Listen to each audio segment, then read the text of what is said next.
Om Namo Bhagavate Sri Arunachalamaya. Today, I had said I was going to talk about verse 542 of Guru Vācaka Kōvai. But before talking about that, I'm first going to talk about verse 13 of Uڵḷadu Nāṟpadu, because that is, in the light of verse 13, the meaning of this verse of Guru Vācaka Kōvai will become very much more clear. What Bhagavan says in verse 13 of Uڵḷadu Nāṟpadu is, Jnanamam tane me. That means oneself who is jnana alone is real. Here jnana is used in the sense of awareness, particularly pure awareness. So we who are awareness alone are real.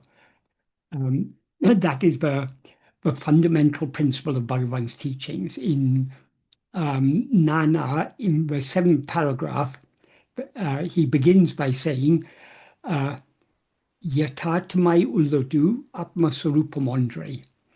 What actually exists is only Atma-sarupa. Atma-sarupa means the sarupa of Atma. That is, Atma means ourself. Swarupa means, literally it means own form. It's usually translated as real nature. But in effect, but what it actually means is what we actually are. So Atma-sarupa is ourself as we actually are. That alone is what actually exists. And when Bhagavan uses the terms real and unreal, real means what actually exists. Unreal means what doesn't actually exist, even if it seems to exist. So according to Bhagavan and according to Advaita, according to Vedanta, essentially, what actually exists is only one thing. As it's said in the, I think, Chandogya Upanishad,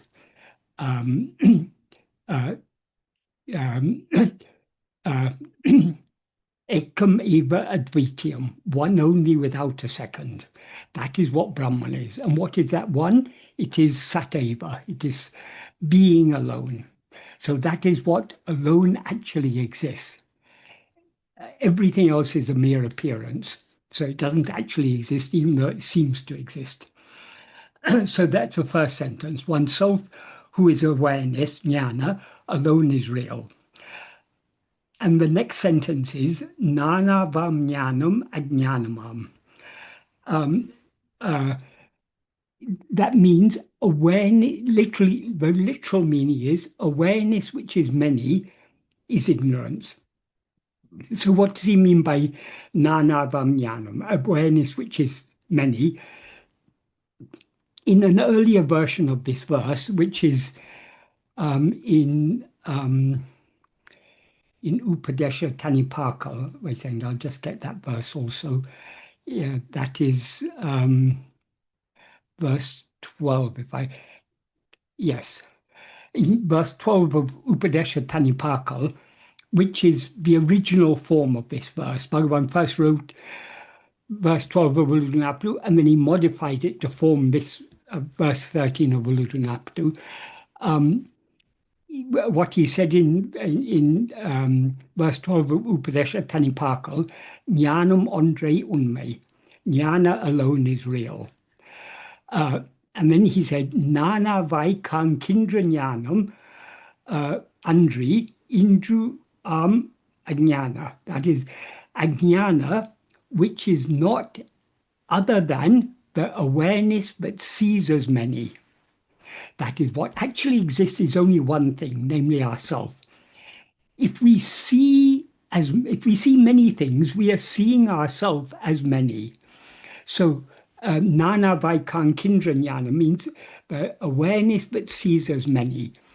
That is what he expressed more in a more compact way in this verse 13 of Uڵḷadu Nāṛpadu as Nāna vam jnanam, jnana which is many. That is, when we see all this multiplicity, we are seeing ourselves, the awareness, as all these many things. So it's what appears as many is actually only the one awareness that we actually are. So nāna vāmyanam ajñānamam, awareness which is many, or awareness which sees as many, is ignorance.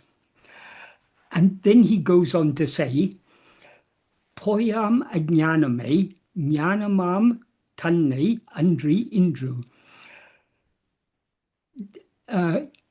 Even that ajnana, which is poi, which is unreal, does not exist as other than oneself, who is jnana.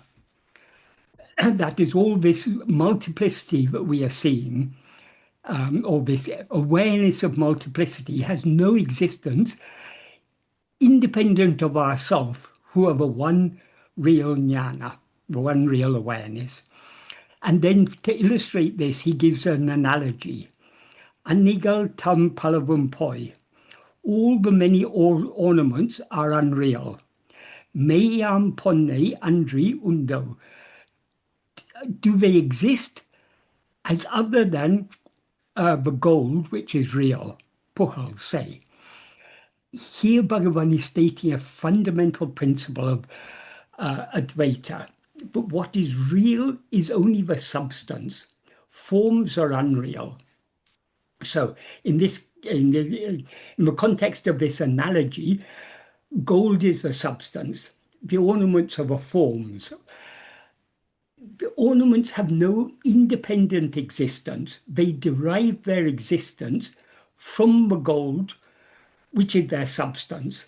So if you've got many gold ornaments, rings and bangles and necklaces and tiaras and all sorts of things, they seem to be many things. But if you take away one thing, the gold, those many things are not there. So the many things are nothing but the one thing. So this obviously is just an analogy. But it's an analogy for what actually is real. One real substance is only ourself, who are awareness. All the many things we see have no existence independent of ourself. If take away the awareness, and where are all the multiple forms that constitute the world and the mind? They have no independent existence. They depend entirely upon the awareness in whose view they appear. The awareness in whose view they appear is the mind. That mind is what Bhagavan refers to as nāna vāmyanam, the awareness which sees as many, or the awareness which is many. And so that is the ajnana, the ignorance. But this ignorance, namely the mind or ego, has no existence independent of the one underlying reality, the one underlying awareness, the real awareness that we actually, the one real awareness that we actually are. So this is a very deep and subtle point that Bhagavan is clarifying in this verse. But what actually is real is only ourself, who are awareness. All the many things we're aware of,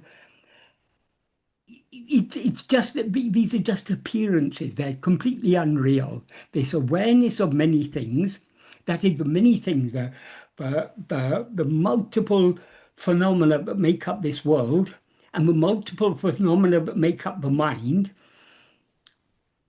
these all have no existence independent of the awareness in which they appear. So our awareness of the world and the world are one and the same thing. As Bhagavan says in verse 7 of Uḻḷadu Nāṛpadu, the world is nothing but the 5 kinds of sense perception, 5 kinds of sense impression. In other words, the world is nothing but sights, sounds, tastes, smells, and tactile sensations. If you take away these, where is any world? The world is nothing but a combination of these 5 kinds of sense impressions. So in other words, the world is nothing but the awareness in which it appears. Just like a dream is nothing other than the mind in which it appears. So this is a very fundamental principle. And this is what Bhagavan is talking about in verse 542 of Guru Vācaka Kōvai. That is, Guru Vācaka Kōvai, the verses are composed by Muruganar, but what he's recording in the verses is what Bhagavan said. But this verse is a very beautifully formed verse because the last 2 lines of this verse are a very well-known verse from Tirukkural. And so Bhagavan would have explained that verse of Tirukkural in terms of his own teachings, in terms of what he's teaching us in verse 13 of Uڵḷadu, and Muruganar recorded it very beautifully in this verse. So what is said in verse 542 of Guru Vācaka Kōvai is Sūdhuala Atma-surupamam meye palbedama kandale payday me arm. That is, seeing the reality which is Atma-surupa, which is devoid of deception, as many differences alone is ignorance.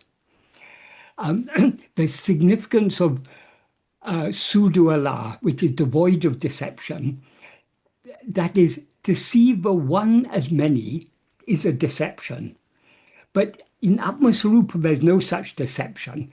So the implication is that seeing the reality as many, it occurs only in the mind. It's only in the view of the mind, but the one awareness, which is Atma-swarupa, appears as all these many differences. And then Bhagavan goes on to quote this verse of Tirukkural. Ādalal, therefore, that's Bhagavan's word. Then the rest of the verse is a verse from Tirukkural, which is Et porul et tanmaitu ayinum, porul me porul kāmbadu arivu.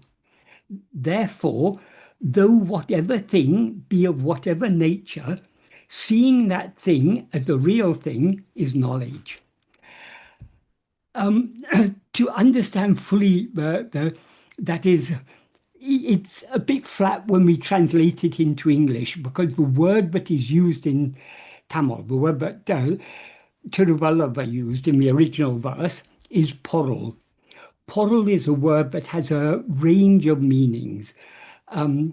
It's very much akin, that is, it's a Tamil equivalent of the Sanskrit word vastu. And like the word vastu, depending on the context, it can mean a thing, it can mean a substance, essence, reality, meaning, or wealth. So when I translate it as thing here, therefore whatever thing be of whatever nature, seeing that thing as a real thing is knowledge.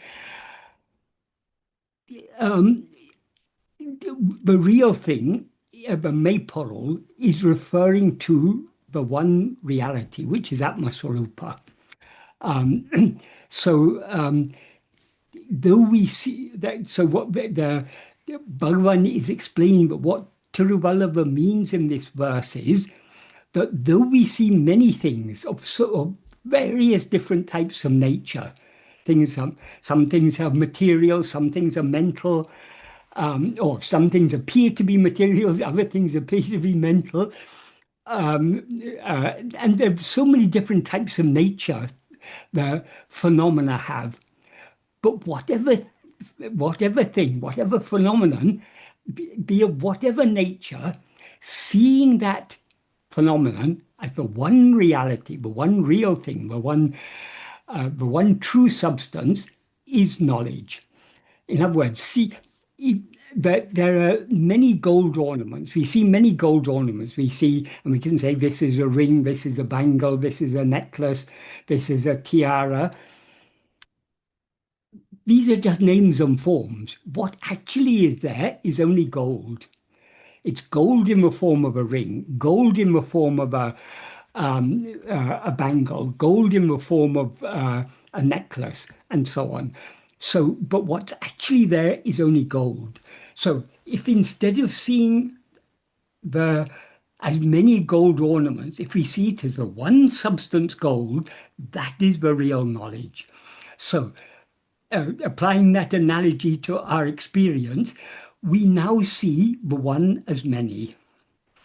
So seeing the many as one is knowledge. In other words, when we see the many as the real thing, we are no longer seeing as many, we're seeing as one. It's like saying, seeing the rope as a snake is ignorance. Seeing the snake as a rope is knowledge. What does it mean to see the rope as a snake? Sorry, to see the rope as a snake means what's actually there is a rope and you're misperceiving it as a snake. But if we say to see the snake as a rope, what does that mean? It means there's actually no snake there at all. What's there is only a rope. So seeing the snake as a rope is seeing the rope as it actually is. So if we see the many as one, we are no longer seeing the many, we are seeing only the one. That is the real knowledge, the real arivu. Arivu can mean knowledge, awareness, or wisdom. In this case, we can take it as that is true wisdom, to see all these many things as the one thing that they actually are. When we see them as the one thing that they actually are, we no longer see many things. We only see the one thing. That is the idea. Tirukkural is an ancient work in Tamil composed by a saint called Tiruvallava. It has all sorts of teachings. It is said to cover in Indian philosophy, there are said to be 4 purusharthas: dharma, artha, karma, and moksha. Dharma is righteousness. I mean, dharma has many meanings. To put it simply, we can say righteousness, but it's got a much more connotation than that. Artha means wealth or prosperity. If we try to acquire wealth or prosperity by unrighteous means, then that is going against dharma. So that's not a goal. So so long as we have desire for material prosperity, we should satisfy that desire by righteous means. So artha means satisfying the desire for material prosperity by righteous means. Karma means desire, or in particular, sense gratification, lust. So satisfying that carnal desire, it should be satisfied only within righteous means. You shouldn't be harming anyone to fulfill your desires. And the final one is moksha, liberation. So earlier in Guru Vācaka Kōvai, there's a verse in which Bhagavan says, the implication is that the first 3 are not real. The only real goal is moksha. But because most people are worldly minded, they're seeking to satisfy their worldly desires for wealth and desires for sensual pleasures. So the Vedas prescribe, if you want to fulfill such desires, you should do so only by righteous means. So these purusharthas, these aims of human existence are given only for those who are not yet ready to aim for moksha. So if you're not ready to aim for moksha, if you still have desire for sense pleasures and wealth and so on, you should satisfy those desires only by righteous means. So the first three purusharthas are dharma, artha, and kama.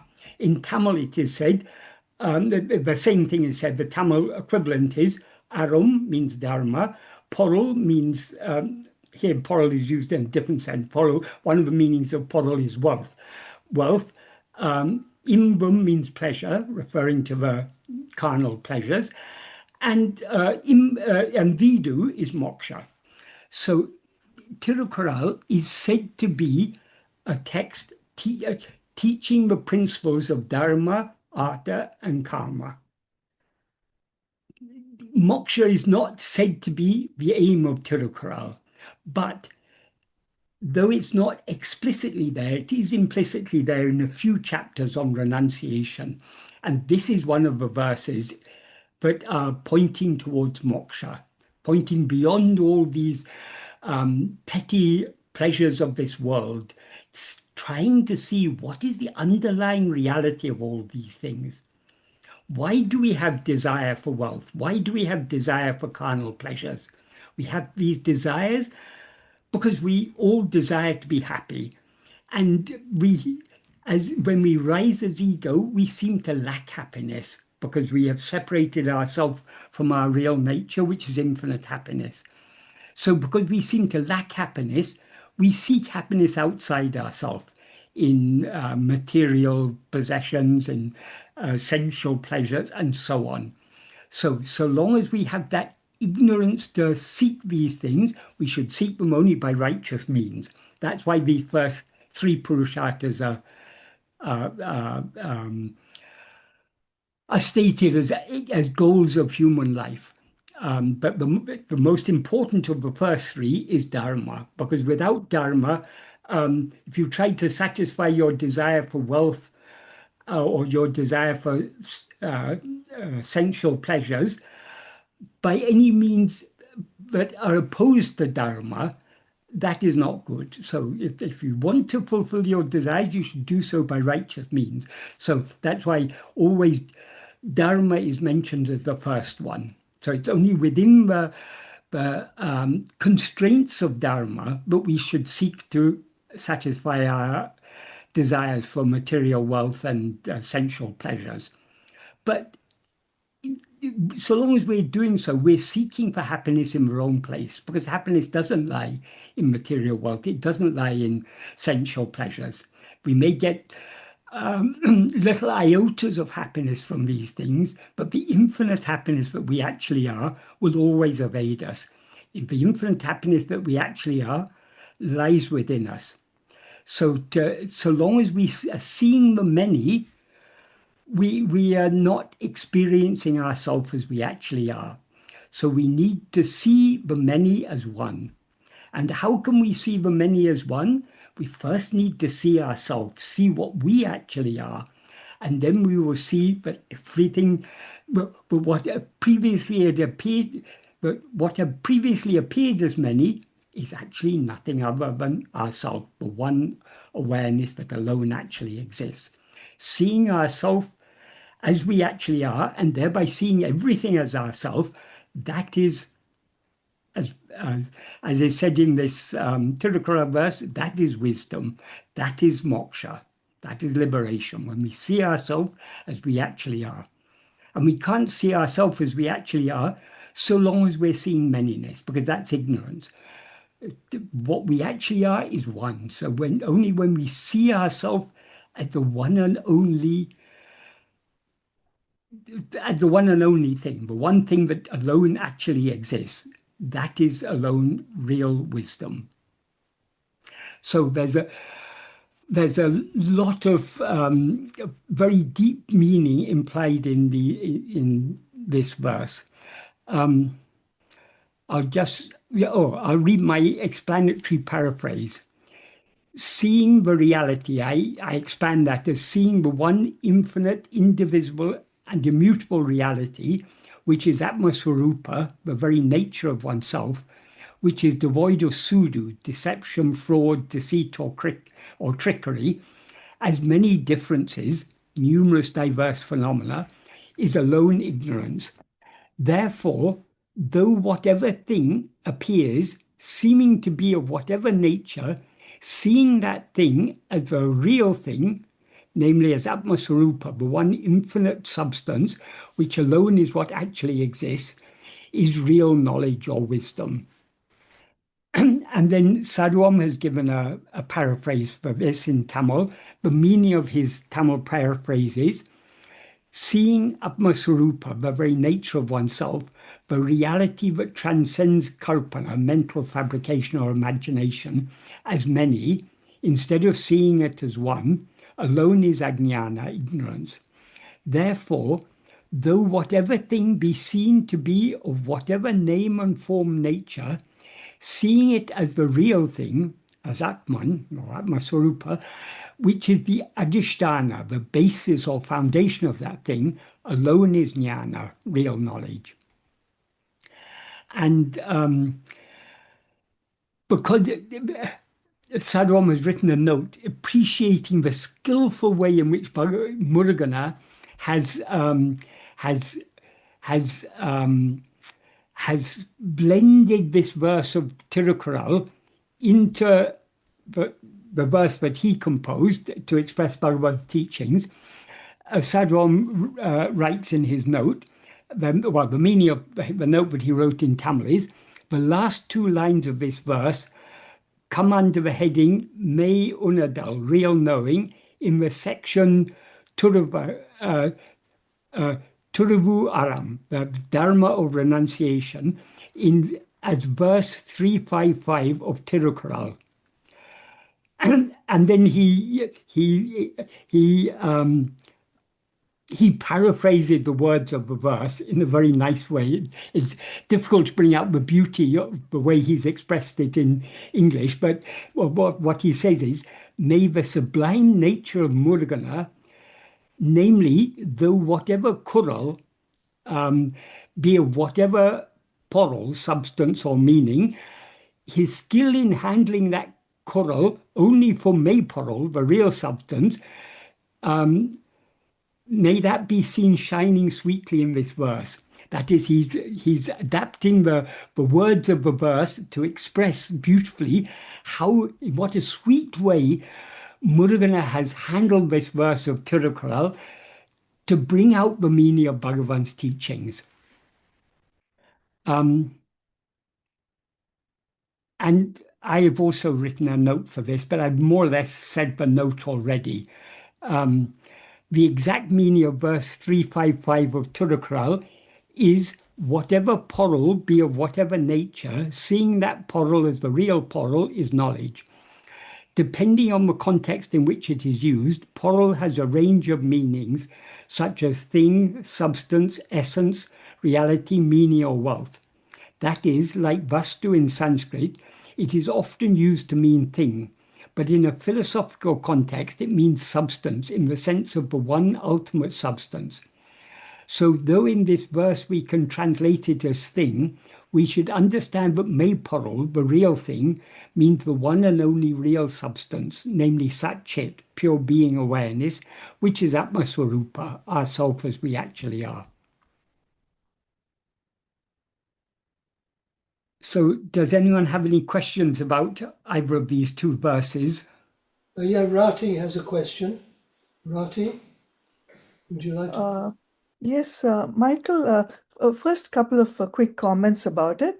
In Muruganar's own, where he uses the word Sudu, Suduvadu or Sudu Allah, that's using that word deception is actually in a way probably superior to where Sadhu Om has paraphrased it as also as kalpana or mental fabric. It's a stronger word, in the sense that it's a stronger word than using the word kalpana, which is what Sadhu Om has used, the kalpana or the fabrication of seeing many as one.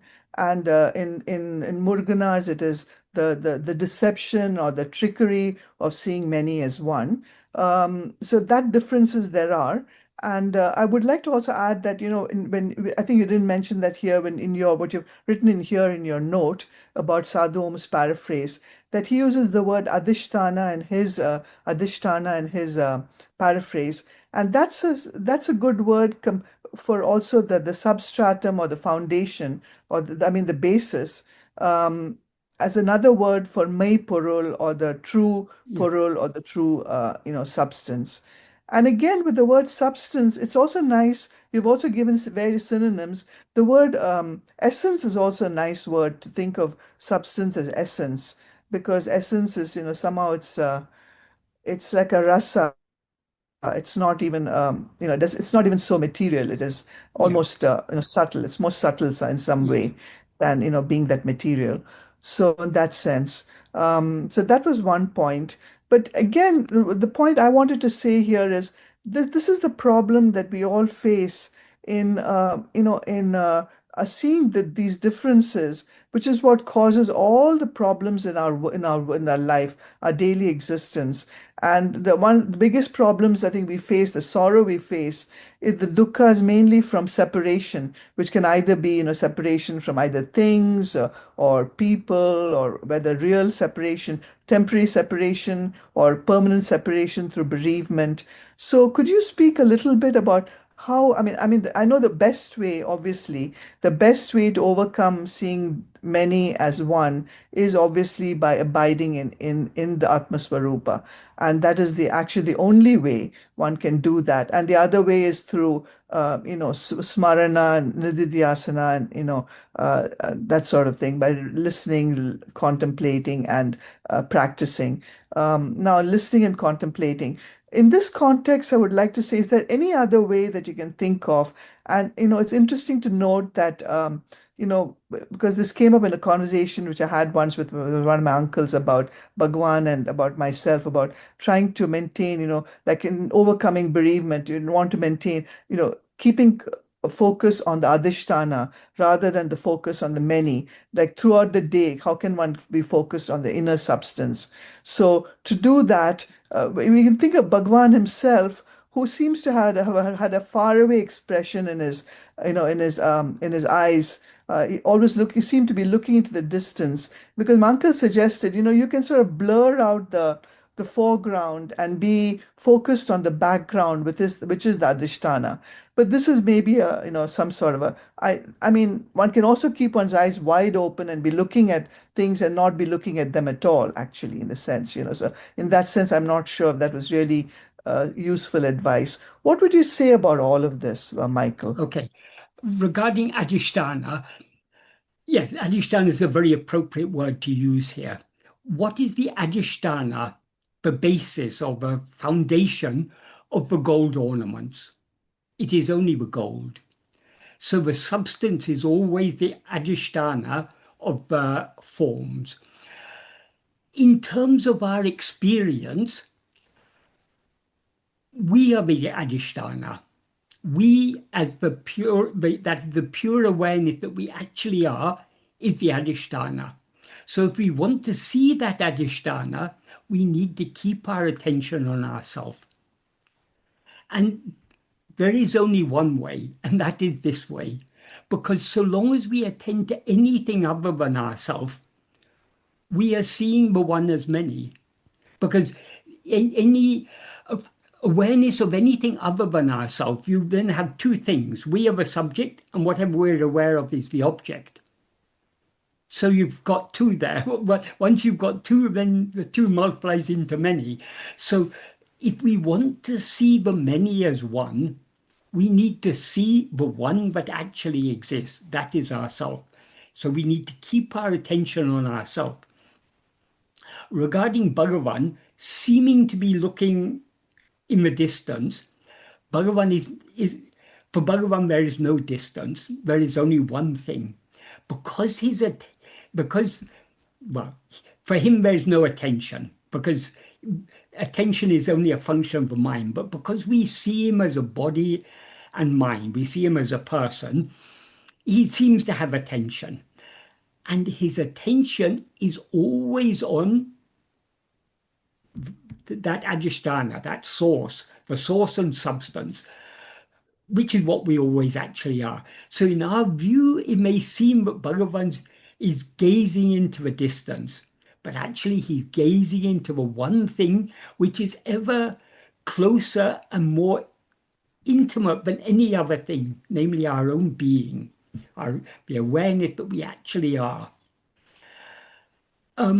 Regarding what you said about Sudu and Karpana, we need to understand the reason why Sadhu Om wrote the Tamil prose rendering.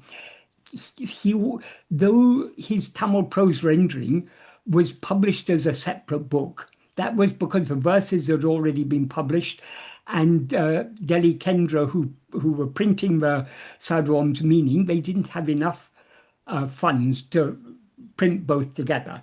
So it was agreed that Ashram had published the verses, so Delhi Kendra was going to publish the meaning given by Sadhu Om, but that the two books should be sold together. And Sadhu Om always used to insist that people should read them together. Many people would say, oh, the verses are too difficult for me, I'll just take your orai, your prose meaning. And he said, no, that you're missing the point. The whole point of the prose meaning is to clarify the meaning of the verses. So Murugan used the word Sudu, which is a very appropriate word.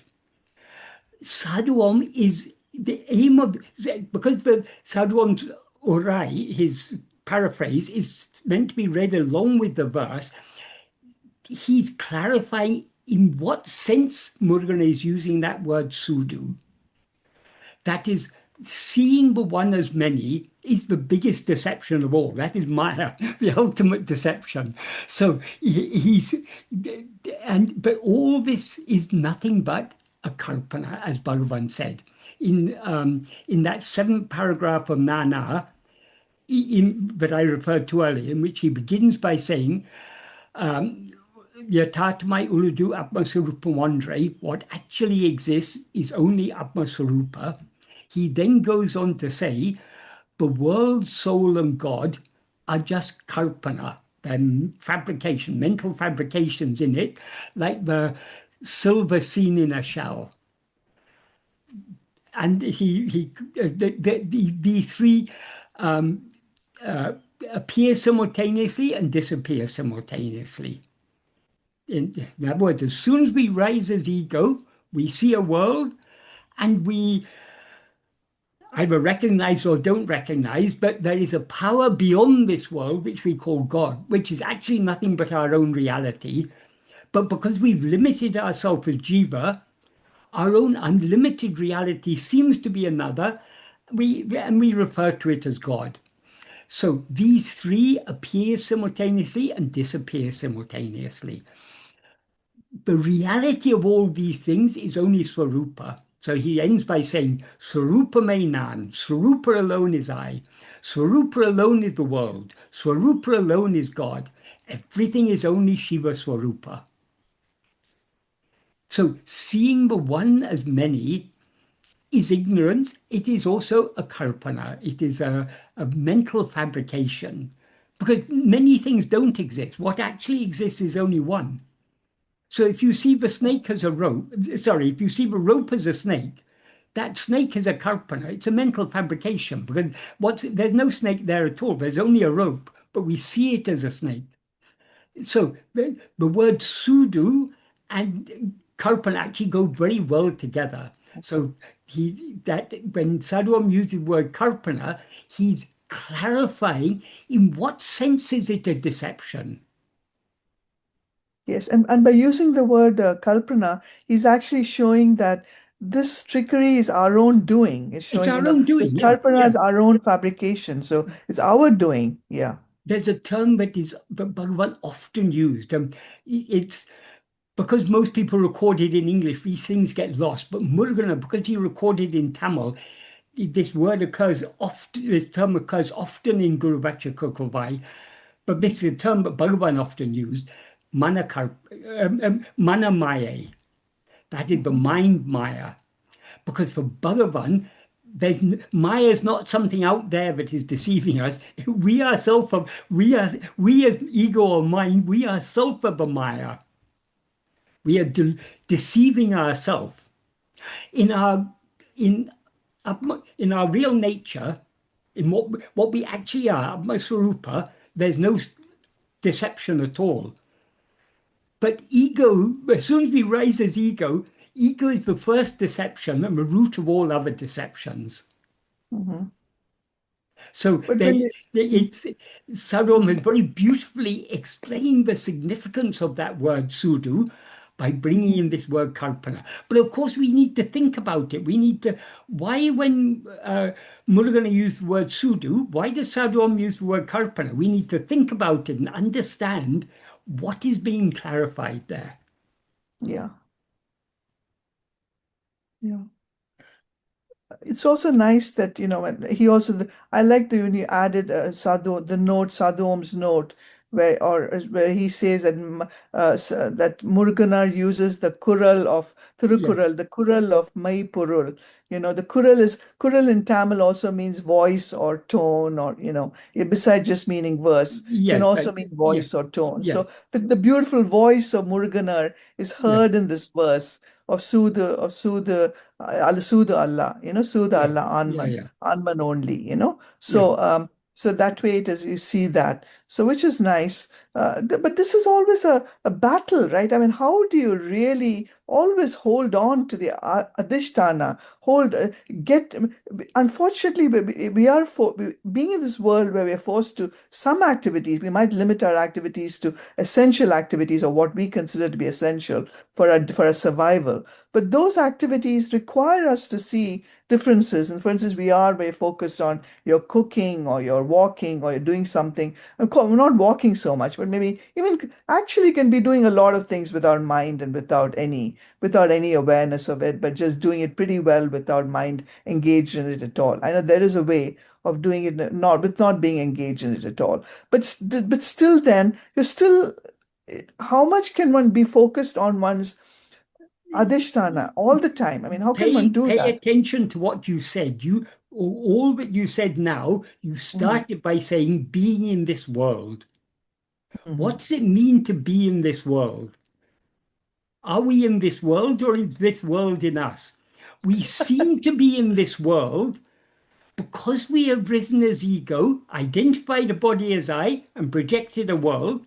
This body is part of the world we projected. So Yeah. we seem to be in this world. But though we seem to be in this world, the world is nothing but an appearance in awareness. We are that awareness in which all these many things appear. So long as we attend to the many things, we limit ourselves as that awareness in which the world appears. The awareness in which the world appears is not the real awareness, it is the mind. The adhisthana of the mind, the base or foundation of the mind, the underlying reality or substance of the mind, is the pure awareness that we actually are. Seeing the many things as one thing, in other words, seeing the one thing alone, that is the real awareness. So long as we see as many, that is ignorance. Seeing as one is knowledge. So once one has the knowledge that this is all just a karpana, a fabrication, a sudhavada, whatever, what it may be, then would you say then at that point we have really let go of our ego, or would you say that we never are able to let go of our ego? When you say, when we have that knowledge, we now we may have the understanding Hmm. because we've studied Bhagavan's teachings. But when we actually experience it as it is, then there is only one, and there never is anything other than that. Yeah, right. Yeah, true. Very true. Right. That's true. In fact, one can't go on anymore with this. I mean, Yeah. obviously, you reach a point where you realize the understanding is there. And even when you are We distracted and we have to somewhere you're now apply misled. the understanding in practice. Yes. correct, the practical application of all that we understand from Bhagavan's teachings is to keep our attention fixed on ourselves, the one awareness that actually exists. Yes, there is no other. That's the Yeah. short answer. Yeah. The short answer to the Otherwise, long problem.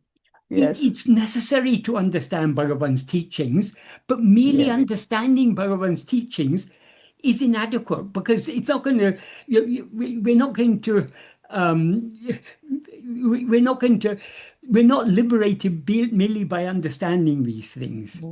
The understanding is at a conceptual level. We need to make it our actual experience, and we can make it our actual experience only by following the path that Bhagavan has shown us, which is to keep our attention fixed on ourselves. Right. Very true. Thank you, Michael. Thank Otherwise, you. we are just like scholars who go on and on. We can go Yes. on with There's no reading point. these things, talking Yeah, about there's these things. there's no point in just Yeah, the shastras or the scholarly yeah, knowledge or yeah. scriptural knowledge. I mean, ultimately, knowledge has to be It the is unknowing. useful if Yeah. that is, it's useless if we don't apply it in practice. It's very useful if we do apply it in practice, because without understanding these things, we won't even know what it is we have to apply in practice. So we need the understanding is necessary, but the understanding is a means, not an end.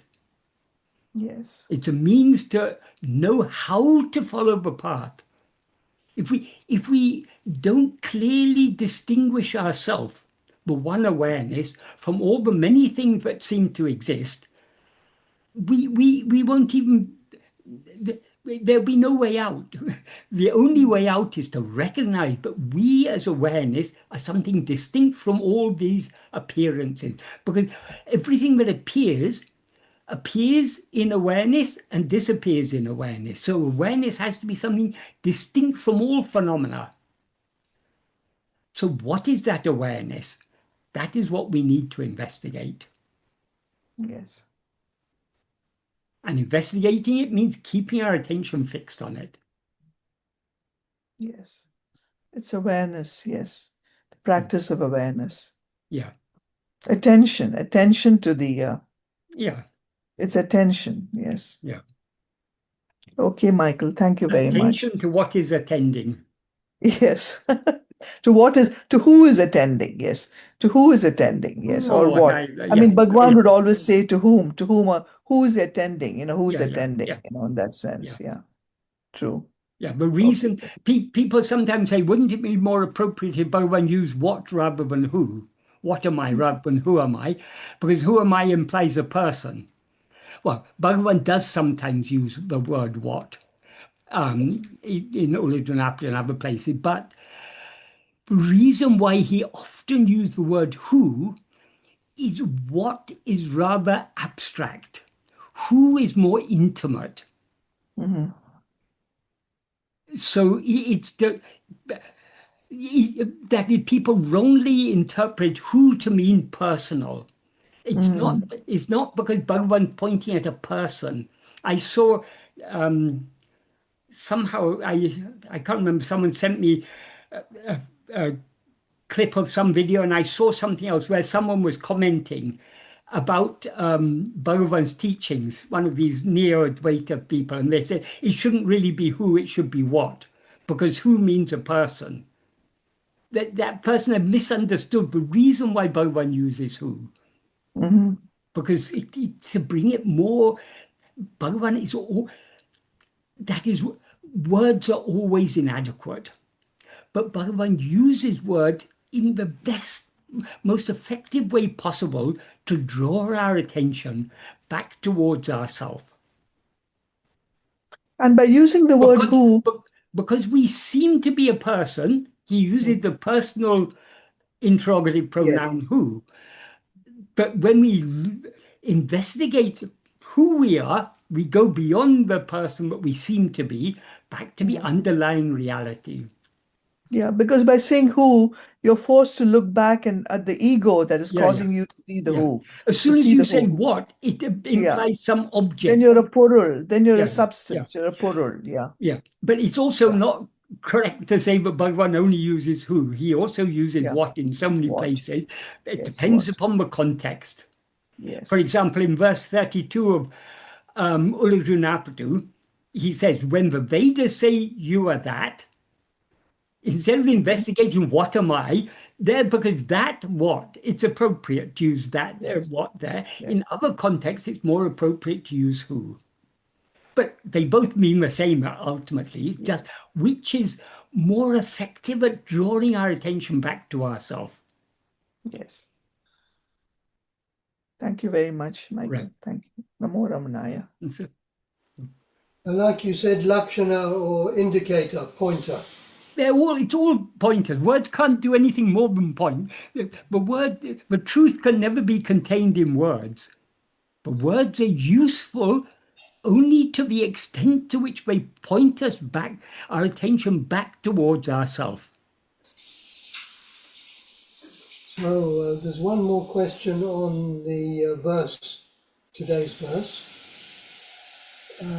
Would it be considered spiritual immaturity to be in a relationship, given that giving up all bodily pleasures leads to moksha? Or is it parabda to be or not to be in a relationship? I know there's parabda of being a householder or sannyasi, etc. But would someone still attain moksha if they're in a relationship? To hanker for these things is spiritual immaturity. But to actually be in a relationship, it's according to prarabdha.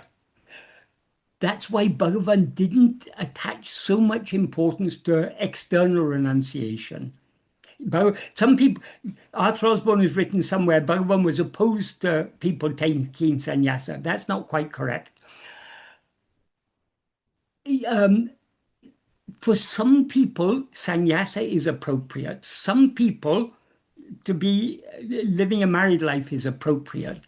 Whatever is appropriate for us, such a prarabdha will be given to us. So merely the outward form of renunciation, changing the color of your cloth, changing your name, shaving your head or growing a beard, or all these external things, these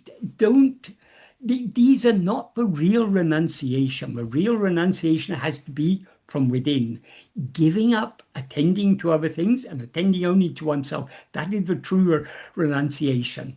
So that can be done equally well in a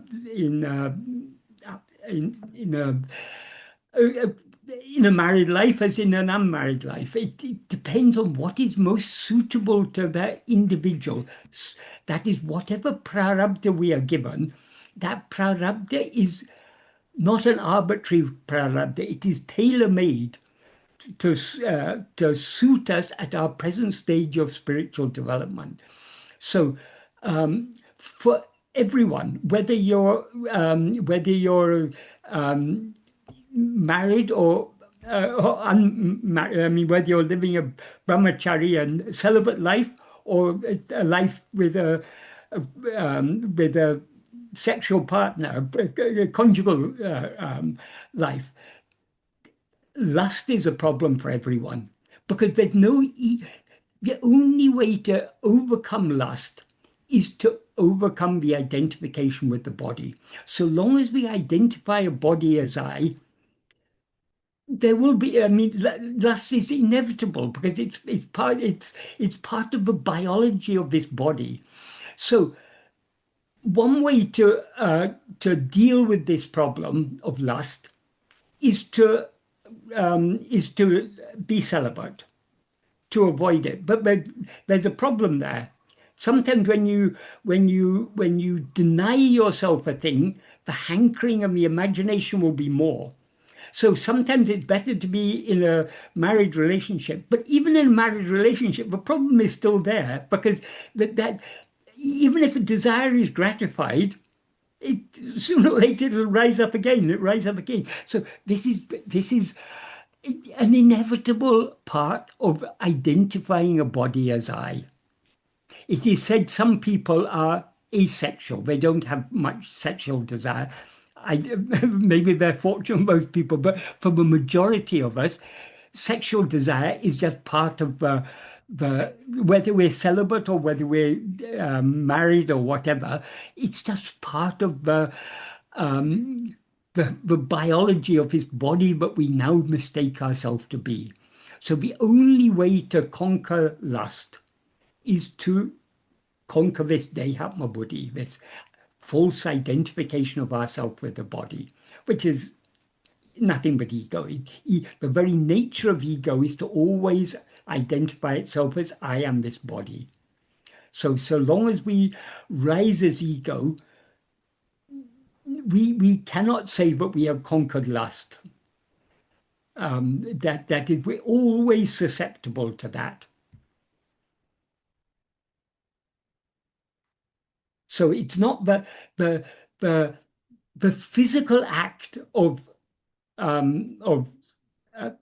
sex is not a problem. The desire for that is the problem, because it's the desire that draws our mind outwards. But that desire we're not going to get rid of that desire completely until we get rid of the one who is the I who has this desire.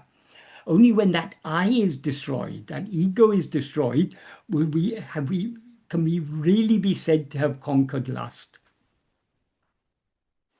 Didn't they say that with the Buddha in the final stages, when he was under the Bodhi tree, he saw all these damsels or something? That is in the life of Buddha, but it's also there in so many in the lives of so many saints. These apsaras or whatever they are, they come and this is just showing how the mind. This is all manokalpana. It's a mind. The fantasizing it's part of the nature of the mind. We always fantasize. I mean, we don't fantasize only about sexual things. We fantasize about life will be better. When I get a promotion, my life will be better. When I get a pay rise, my life will be better. When I have a bigger car, my life will be better. This is all fantasizing. Nothing is going to change. We're going to be the same person with the same desires. Elon Musk may have been fantasizing, if I get $1 trillion, I'll be happier. But once he gets his $1 trillion, he's still not happy. So there's no end to there's a verse in Vācaka Kōvai in which Bhagavan says, there is no bottomless pit as bottomless as the pit of desire. Because however much you try to fill it, it'll always be empty. There'll always be craving. But is it also true, Michael, that when you fan the flame of desire by doing some more of whatever you're doing to satiate that desire, then you will end up, actually setting up a real fire, setting up a wildfire? Yes. Bhagavan also says that in Vācaka Kōvai, trying to quench desire by satisfying it is like pouring petrol on a fire. So yes. That's why I said there's no easy way to overcome lust, because if you think you can overcome it by satisfying it, it flares up all the more. If you think you can overcome it by avoiding it, the mind will be craving for that. So the only solution to this problem of lust is to eradicate ego. When this identification with the body is severed, then only does anyone experience lust in deep sleep? No, because we don't experience a body as I in deep sleep. Mm-hmm. But Michael, you're speaking about you're focusing on the last part of relationships, but people in relationships, if it's a marriage or a relationship, it's still dealing with another person instead of being able to do the self-inquiry. Now you're tending to the other person's needs, whether it's a partner or children or whatever. Yeah. So there's that aspect of it as well. That's difficult. Yes, it is. But that's also a very good training. Because if supposing you're living a bachelor life, you're not married, you're living on your own, it's very easy to become, for selfishness to creep in there. But when you're living in a relationship, and particularly, I mean, as soon as you've got one other person in the relationship, you've got to make compromises. You've got to, if it's truly a loving relationship, that is true love is not about what you get, but about what you give. So if you're in a truly loving relationship, you're seeking to make the other happy. So that is a very good way of curbing one's own desires, considering others rather than always considering oneself. And once you have children, then you've got even more. The relationship is not just two; it's 3, 4, 5, 6, however many it is. So you've got to. If we approach it in the correct way, a married life or a relationship of any kind is an opportunity for spiritual growth, because it's an opportunity for us to set our own desires aside and consider what makes the other happy, what their needs are. So actually married life is, if we approach it in the correct way, marriage life is a very good training for this spiritual life. That is why it's at different stages, different solutions to the problem. That is, lust is just one problem. But what is the root problem? The root problem is ego. So long as ego, the Sanskrit word for ego is ahankara. Ahankara is always accompanied by mamakara. That is, so long as you've got I, you've got mine. So when we're dealing with this problem of I, we can't deal with the problem of I without simultaneously dealing with the problem of mine. So being in a relationship is a way of curbing that mine. We don't think about only my interest, but what about the interest of the other one? So at multiple levels, being in a married or in a relationship can be a very good training. So in the like in all of all of the gods have got partners for the most part. Yes. So it's confusing because in the modern day Buddha or Ramana Maharshi, any of the more modern world ones did not have partners and are celibate, but all the older ones, Shiva and Parvati. Well, not necessarily. For example, Dakshinamurti, the Adi Guru, is a form of Shiva. He was a 16-year-old boy. He doesn't have any. And there's a story of when Shiva was doing tapas. He was celibate, but in order, I mean, there are so many different stories in the Puranas. So the same stories are often told in different ways in different Puranas. But one of the stories is that some demon had got boons from all the different gods and goddesses. Because they got boons from those gods and goddesses couldn't destroy them. So they needed some god from whom this demon hadn't got any boons, because only that god would be able to destroy the demon. So for that, Shiva and Parvati needed to have a son, Muruga. But for that, Shiva's doing tapas. He's conquered lust. So they sent Karma, the god of desire. They sent to him, and Shiva just opened his third eye and burnt him to ashes. What that represents is that this desire, this carnal desire, will be burnt to ashes as soon as we gain. The third eye represents the Atma-vichara, the knowledge of what we actually are. That will burn this desire. But still, The problem Would was he- there for the gods. They needed to get him married, so they came and they prayed to him, and finally they got married, and then Subramanya was born, and Subramanya then killed that demon. So there's so many different stories there. But would it be a god of lust or would it be a demon of lust? It seems more like it would be a demon than a god, the Sorry? karma.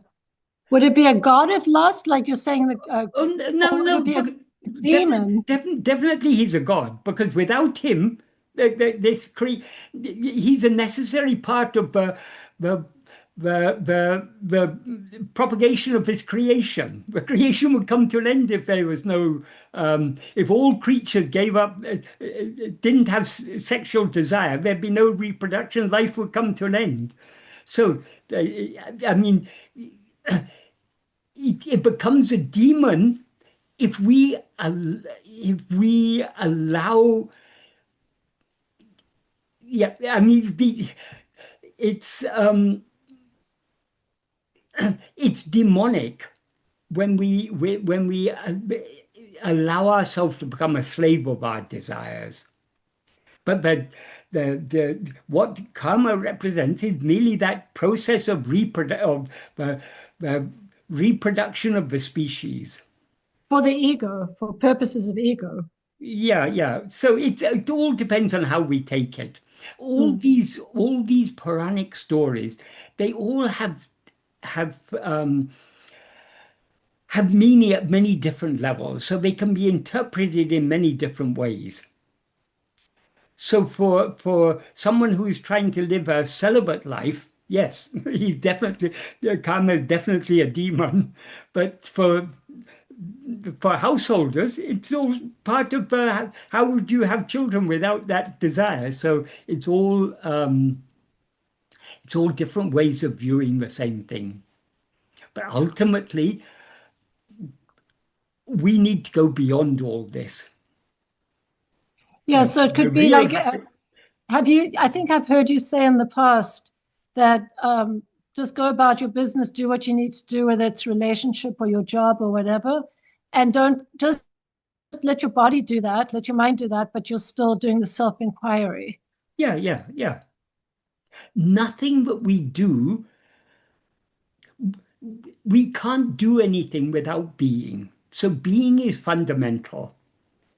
Whatever we're doing, who is doing this? I am doing this.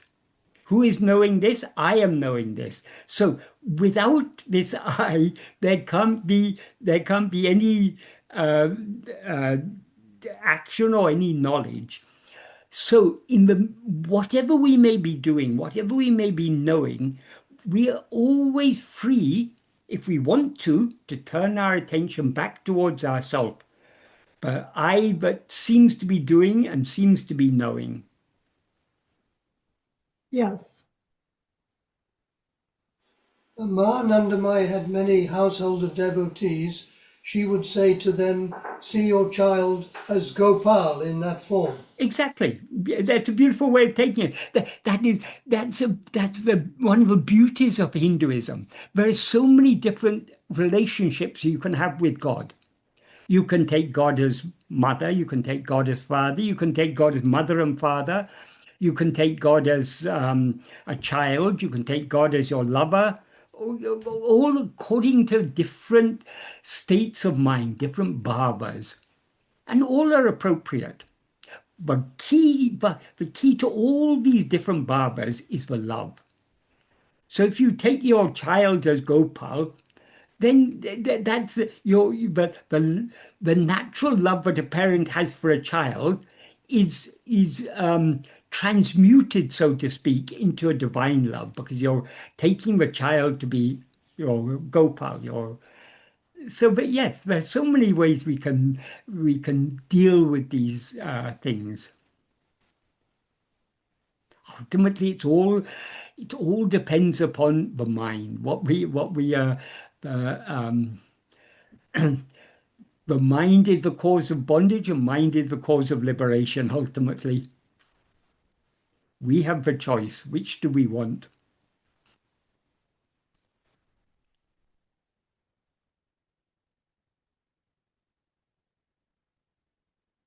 Hi, Michael. So we can now move to the questions that came in by email. Yes. And the first question is, Bhagavan said, this world is a dream, just like your sleeping dream. Your mind is projecting both and it doesn't take this world to be unreal. So if it's a dream, then Bhagavan, Michael, James also a dream. So if I'm seeing you, then you are to my projection. A dream is not real, so how can you see this world to be a dream? And in one of the books you mentioned ego, who's projecting all this, never came into existence, and the world which says it's Maya, an appearance, also never came into existence. Only Brahman, the ultimate reality, always existed, nothing else.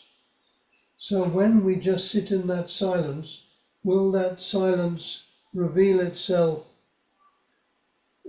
Will that silence reveal there is nothing exist, or what exactly is going to happen? Okay. Yes, Bhagavan said this, but what we now take to be the waking state and the waking world are no more real than the dream state and the dream, the world we experience in a dream. And likewise also this body. This body is no more real than the body we experience ourselves to be in a dream. What we take to be the waking state is just another dream. So yes, our mind is projecting, but the reason why so long as we're dreaming, the dream world always seems to be real. There's a very simple reason for that. So long as we experience ourselves as I am this body, what is actually real is only I. So long as we experience ourselves as I am this body seems to be real. And since this body is a part of the world, the whole world seems to be real. So why this world now seems to be so real, it's because we identify this body, which is a part of this world, to be I. Likewise, when we're dreaming, so long as we're dreaming, the dream world seems to be real. Why? Because we identify a dream body as I. That dream body is a part of the dream world. So because we identify the dream body as I, the dream body seems to be real. And because the dream body is a part of the dream world, the whole dream world seems to be real. But as soon as we wake up from a dream, we instantly recognize, oh, that was just a dream, it wasn't real. How we're able to recognize that? Because our identification with that dream body is severed. The moment we wake up, our identification is switched from that dream body to this dream body. So that dream body we have once recognized, oh, that was just a mental projection, a mental fabrication. So as soon as we wake up from a dream, we recognize it to be unreal. While we are dreaming, sometimes in a dream we can recognize, oh, this must be just a dream. But though we have the idea this is a dream, it still seems so real. If we're on the edge of a cliff, we may know this is a dream, but we know if we fall down, we're going to injure ourselves. So it's just an idea in the dream that this is a dream. We're just dreaming that it is a dream, we can say. Even this is, people talk about lucid dreaming, when you recognize in the dream that you're dreaming. That's really of very little significance, because even if some people experience this more than others, but particularly if we're following Bhagavan's path, and we're often thinking in the waking state about Bhagavan's teachings, and looking upon this waking world as a dream, it's naturally, while dreaming, we will often be looking upon the dream world as a dream. But even though we're looking upon it as a dream, it still seems to be so real. so long as we're experiencing it. It's only when we wake up from that dream, when our identification is switched from that dream body to this dream body, but we clearly experience the unreality, or that while we are dreaming, the idea that it's a dream is just an idea. It takes on a new reality, we can say. When we wake up, we see, oh yes, it was only a mental fabrication. The monster that was chasing us in the dream and that was frightening us so much, that monster's no longer there. The fear of that monster goes because we know it was all just a mental fabrication. But so long as we were dreaming, even if we thought this is just a dream, we were still terrified of that monster. So this is just the nature of things. Whatever world we experience, whatever world we are currently experiencing, will always seem to be real, because no one has ever experienced a world without experiencing themselves as a body within that world. Bhagavan says this in verse 5 of Uڵḷadu Nāṛpadu. Is there anyone who's seen a world without a body? It's only when we identify ourselves as a body that we see a world. So the body we identify as I is part of the world we see. So it all seems to be real so long as we're experiencing it.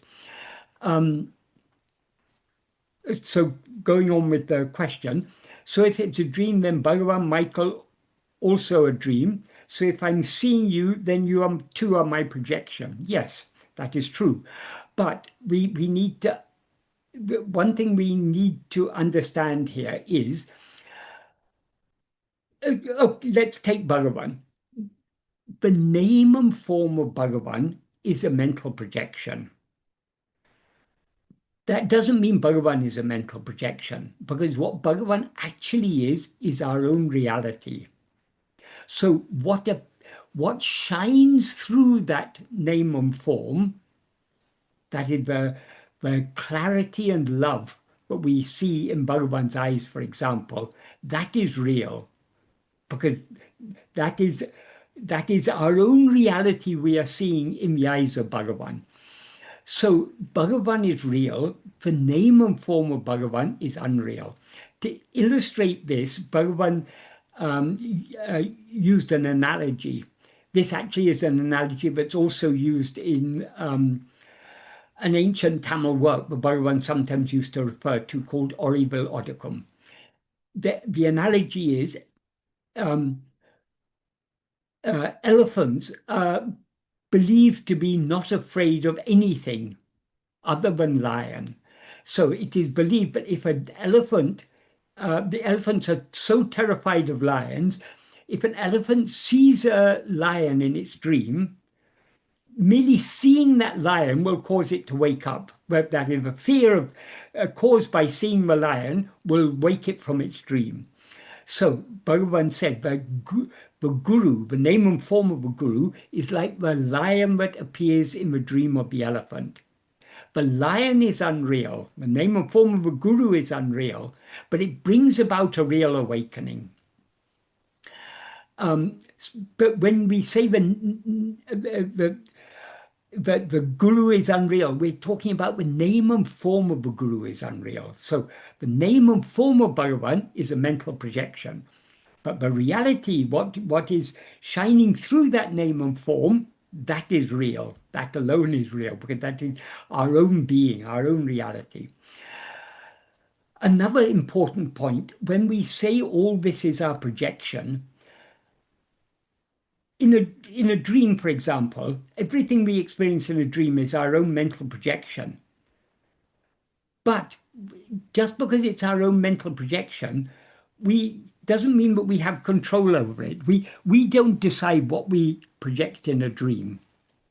Because in a dream, we don't experience ourselves as the one who is the creator of that dream world. We experience ourselves as a creature within that dream world. So as a small person in that vast dream world, we can't manipulate that world according to our wishes. It's not according to our wishes, it is as it is. So what determines what we project? Though all of this is our projection, what is projected is determined by grace, or by God, or by Guru, whatever we want to say it. That is, whatever we experience in this waking life, whatever we are given to experience in this waking life, is prarabdha. Likewise, whatever we are given to experience in a dream is prarabdha. So it is prarabdha that determines what we project. It's all our projection, but what we project is determined by prarabdha. Bhagavan indicates this in verse 6 of Arunachal Ashtakam. In verse 6 of Arunachal Ashtakam, he begins by saying, Undoru Poro Arivoli Ulameni. There is only you, the one portal, one substance, the light of awareness. So you alone, the heart, you as that light of awareness, the heart, the one reality, you alone exist. But in you, there's a wonderful power. That's referring to the power of Maya. From that, and then he describes how all this is projected. And in that third sentence, when he's describing the projection, he says, he uses the cinema analogy, just like a cinema picture is projected from a projector. But he says it's all whirling under the whirl of Maya. Under the whirl of prarabdha. So what he's indicating there is it's prarabdha that determines what we see. That is, it's all a projection. But in a cinema, the projector doesn't decide what film it's going to project. It's the projectionist who selects a particular film reel, puts it in the projector, and that is what is projected.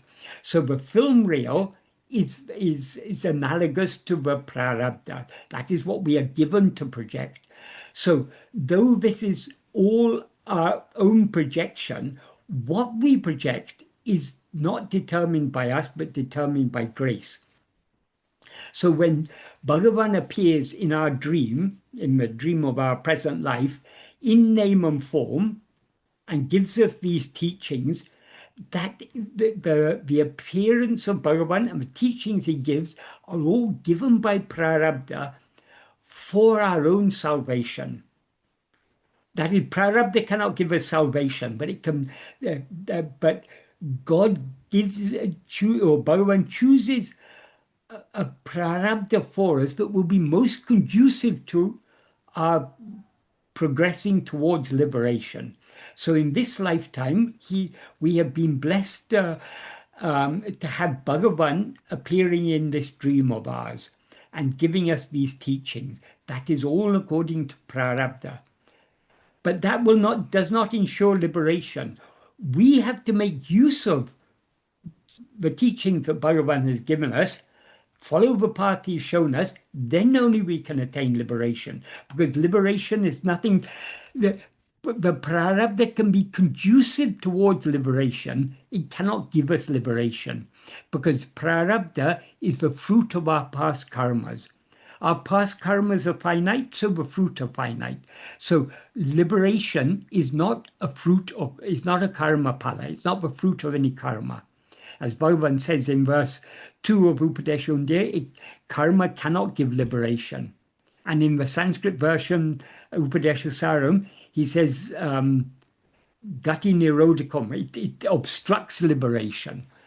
But it can, the prarabdha, though it doesn't, the prarabdha is just the fruit of our past karmas, selected by God for us, by Bhagavan, for us to experience in this lifetime. So he selects those fruit that will be most conducive to our spiritual progress, but we have to make use of it. It's up to us.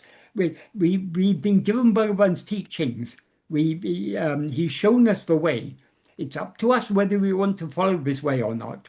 So are we actually following what Bhagavan has taught us? Are we trying to apply his teachings in practice?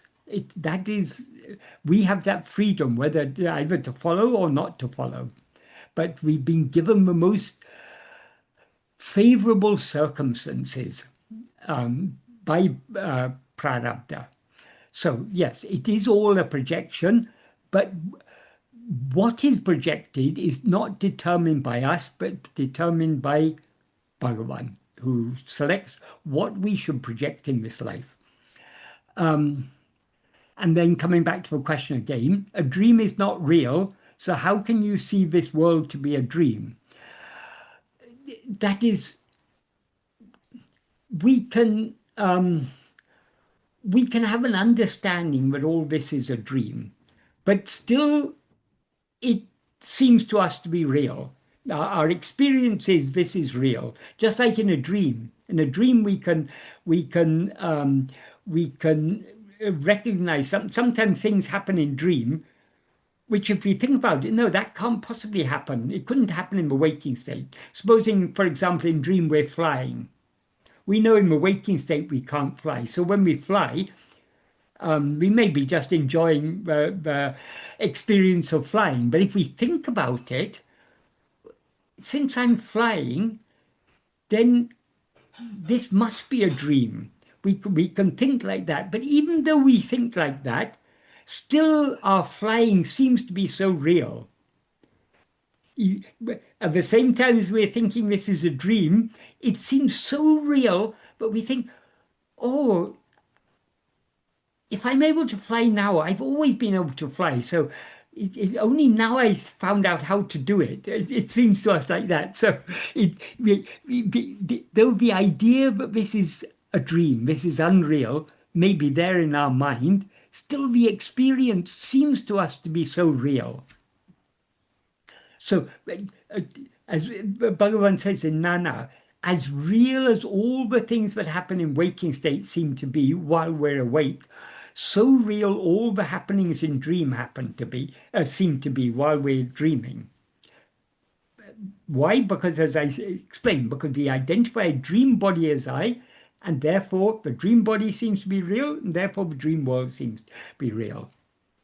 And then the questioner goes on to ask, and in one book you mentioned ego, who's projecting all this, never came into existence.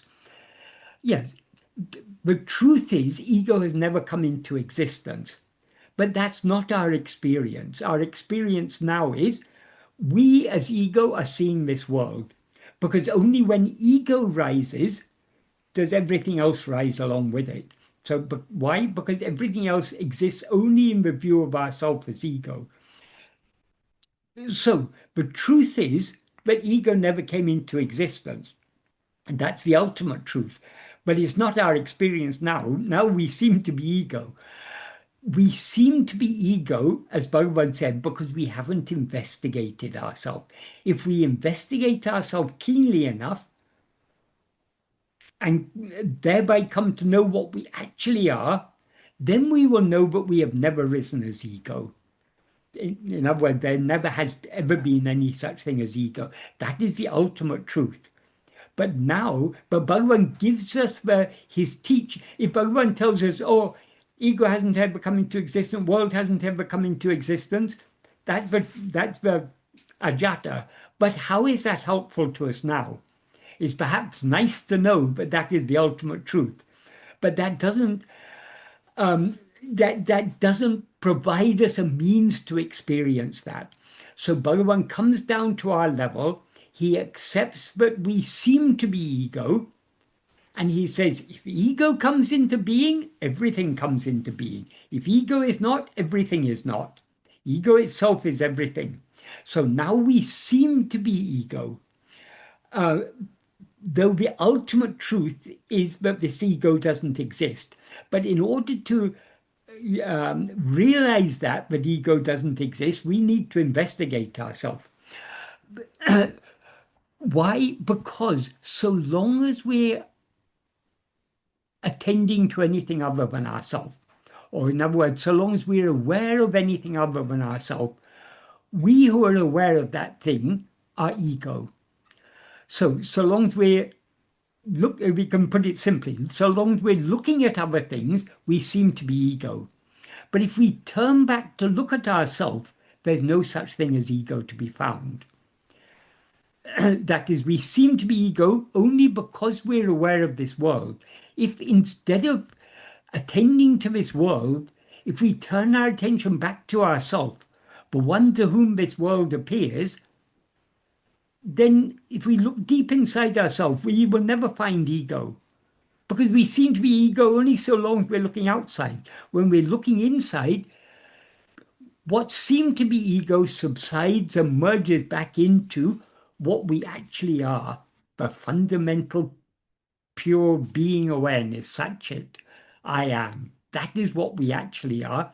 But to see that, we need to turn our attention back within. And when we see ourselves as such, we will see that we are eternal and immutable. We have never undergone any change and never could undergo any change. So there never was any such thing as rising of ego. So that is the ultimate truth. That is what is called ajata. Because when ego is found to be ever non-existent, everything known by ego is also found to be everything non-existent. So there's no creation, no destruction, nothing has ever arisen. There's been no utpatti, no arising of anything.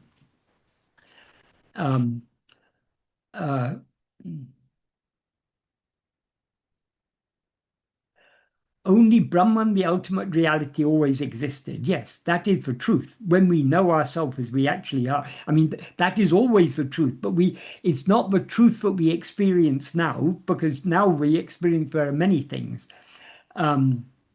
So nothing other than Brahman. But when we investigate ourselves and know what we actually are, then we will know that we, Brahman, are the only thing that has ever existed. Nothing else has ever existed. So when we sit in that silence, will that silence reveal there is nothing exist, or what exactly is going to happen? Okay. What do we mean by sitting in that silence? The silence we need to metaphorically sit in, or the silence we need to be in, or the silence we need to be, is the silence of pure being, which is what we always actually are. So if to the extent to which we attend to our being, our ever silent being, we subside and merge back into that silence.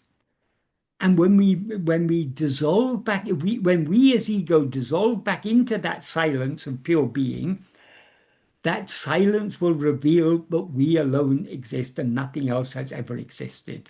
Yes, so it's true to say that silence will reveal that.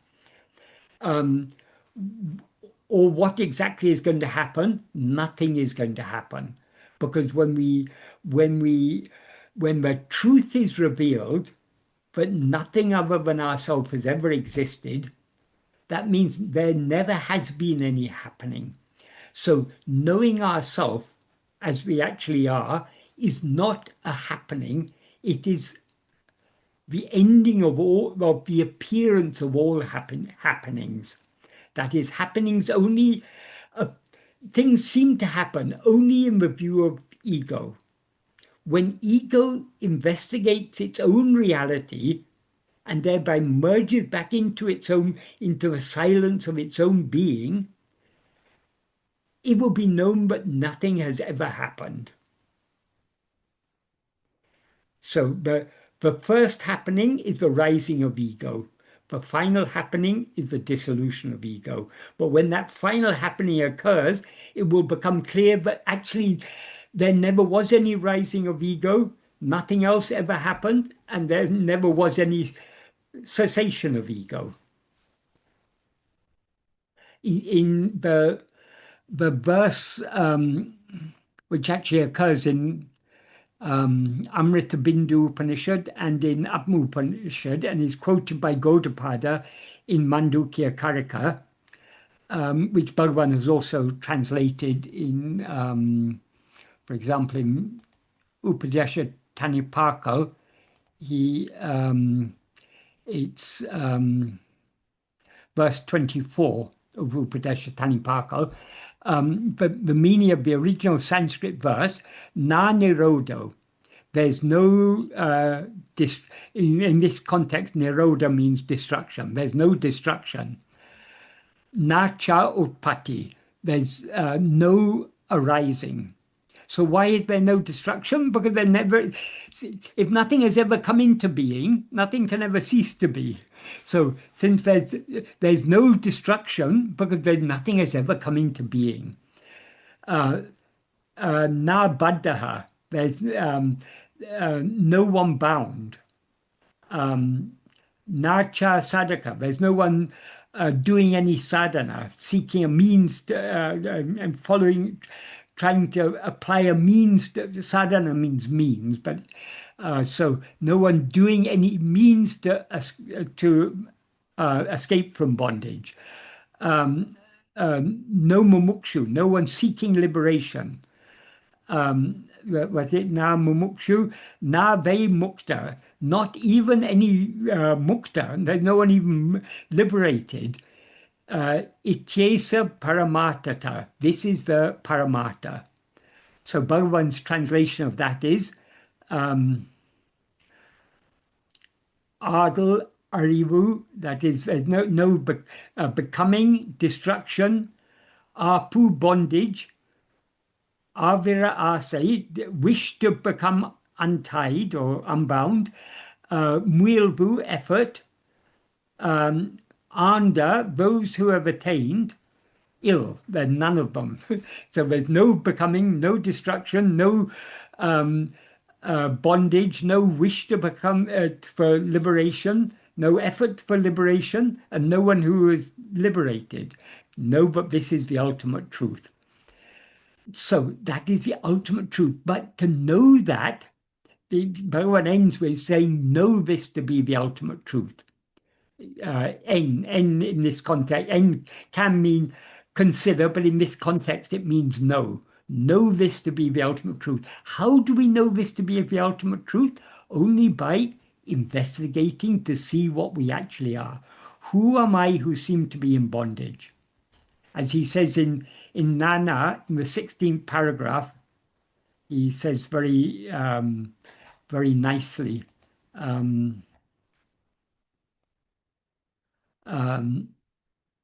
Bandatil irkum tanya indru vicharitu tanyatata sarupa terindu kolvade mukti. Knowing one's actual nature by investigating who is it who is in bondage, alone is liberation. So now when we rise as ego, we seem to be in bondage. So we need to investigate who is this I who seems to be in bondage. If we investigate this I and know what we actually are, that alone is mukti.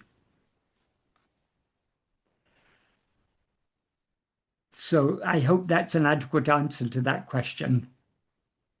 Is the person who asked the question here? Is anything I explained not clear enough? I think she is here. I did Yes. see a message Yes. further down the chat, actually.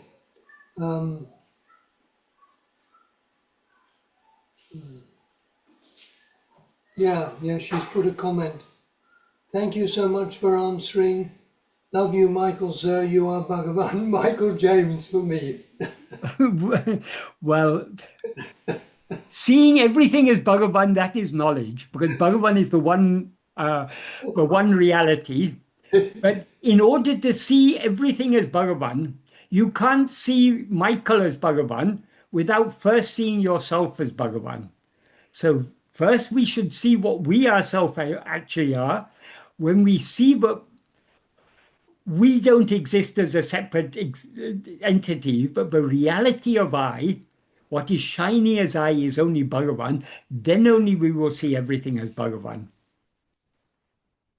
That is what is referred to in this verse when Bhagavan says, whatever may have, when Bhagavan uses this verse of Tirukkural, whatever thing may appear in whatever form, in whatever nature, seeing that thing as the one real thing. So the one real thing is Bhagavan, who is ever shining in our heart as I. So we first need to see him as he actually is, then we will see that he alone exists. So whatever had previously appeared to be many things will be seen to be the one thing, namely Bhagavan himself. Because he is I. So then the next email question, or the last email question. I believe Jesus said in his Sermon on the Mount, "Seek ye first the kingdom of God and his righteousness, and all these things shall be added unto you." Point 1. In the light of Bhagavan's teachings, how should we understand the terms kingdom of God, his righteousness, and all these things shall be added unto you? What do all these things refer to? And then a follow-up, please talk the gist of the entire Sermon of the Mount. Okay, well, regarding the second question, the gist of the entire Sermon of the Mount, I think it's, I checked, it's 3 chapters in Matthew's Gospel. Chapters, I think, 5, 6, and 7 or something. It covers many different subjects. That is, some of the things are basic moral principles. Some things are about renunciation. Some things are, so he gives moral injunctions, injunctions about renunciation, and spiritual injunctions. Of course, the injunctions about renunciation are the spiritual instructions. And it covers a range of things. It can't be, you have to read the whole thing to understand it. But regarding this particular portion, it's it's the second last verse of chapter 6 of Matthew's Gospel. So to understand, well, first, to answer the first question first, in the light of Bhagavan's teachings, how should we understand the term kingdom of God?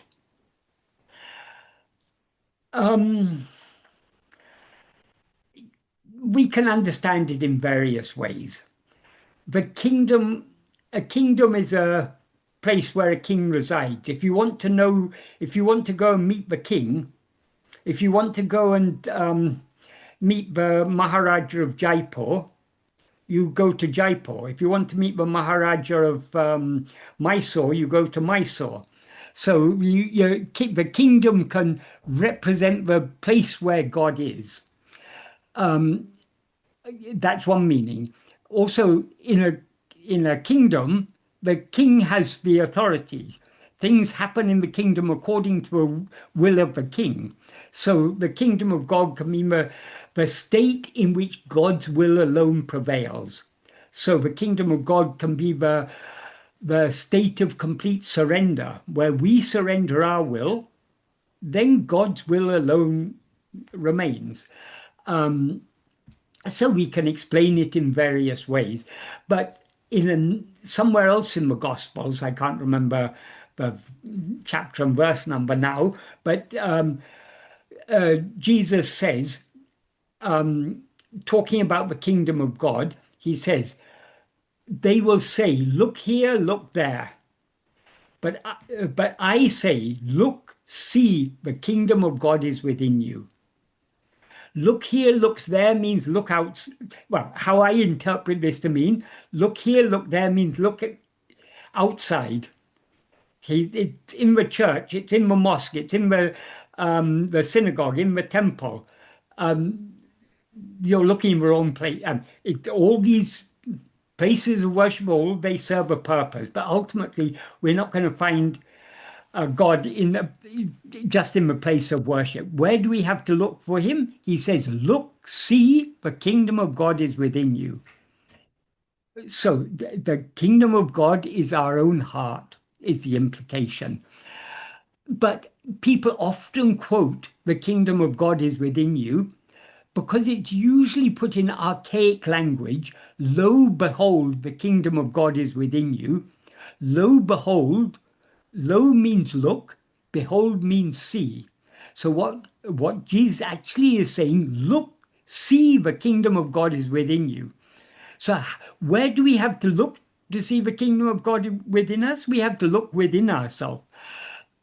So in the light of that teaching, seek ye first the kingdom of God means look within. And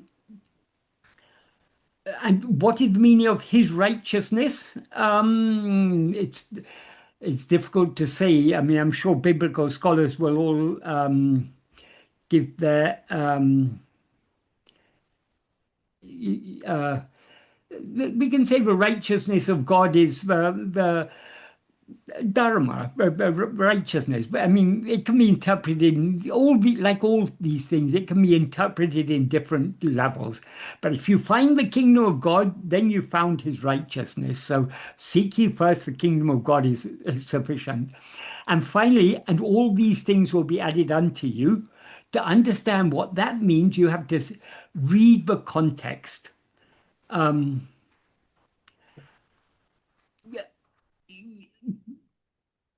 The version you've quoted is the King James version, so it's a bit of archaic English, but I'll give some context. In verse 19, he says, "Stop storing up treasures for yourself on earth, where moths and rust." Wait a second, I'll take the King James version. "Lay not up for yourselves treasures on earth, where moth and dust doth corrupt, and where thieves break through and steal. But lay up for yourselves treasures in heaven, where neither moth nor rust doth corrupt, and where thieves do not break through nor steal." So in other words, he's saying, don't go after material things. Go for spiritual wealth. Of course, he's talking in metaphors here, so we have to understand what are the treasures in heaven. It can be interpreted in different ways. If you do righteous actions, then you acquire punya and you go to heaven. That's one way of taking it. But we can take it in a deeper sense. But if we follow the spiritual path, that is metaphorically laying up treasures in heaven. Heaven here meaning not swaga, but liberation. In that sense, we can take it. And then he says, "For where your treasure is, there will be your heart also." So if we're always thinking about acquiring material wealth, our mind will always be on that. But if we are thinking about how to surrender ourselves, how to develop spiritually, that is where our mind will be. That's where our heart will be. And then a lot of this is very mystical language he uses. The light of the body is the eye. Therefore, if thine eye be single, thy whole body shall be full of light.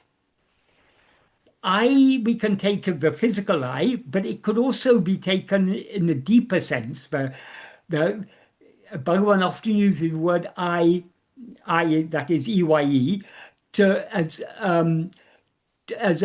as a metaphor for consciousness.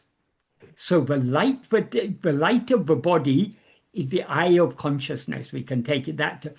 If your eye is single, that is, if you're aware of one only, your whole body will be full of light. But if your eye is evil, that is, if you see many, the whole body will be full of darkness. If therefore the light that is in thee be darkness, how great is that darkness? If we take the light here to mean the light of awareness, then we can understand this in the light of Bhagavan's teachings. The I being evil is seeing the one as many. And then we are immersed in the darkness of ignorance. And then he goes on to say, because he was saying earlier about not laying up treasures for yourself on earth, but laying up your treasures in heaven. He says, no man can serve two masters, for either he will hate the one and love the other, or else he will hold to the one and despise the other.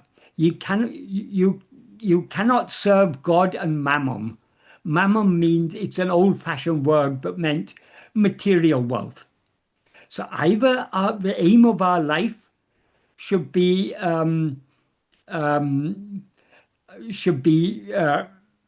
mean, the aim of our life should be to serve God, not to seek this material wealth.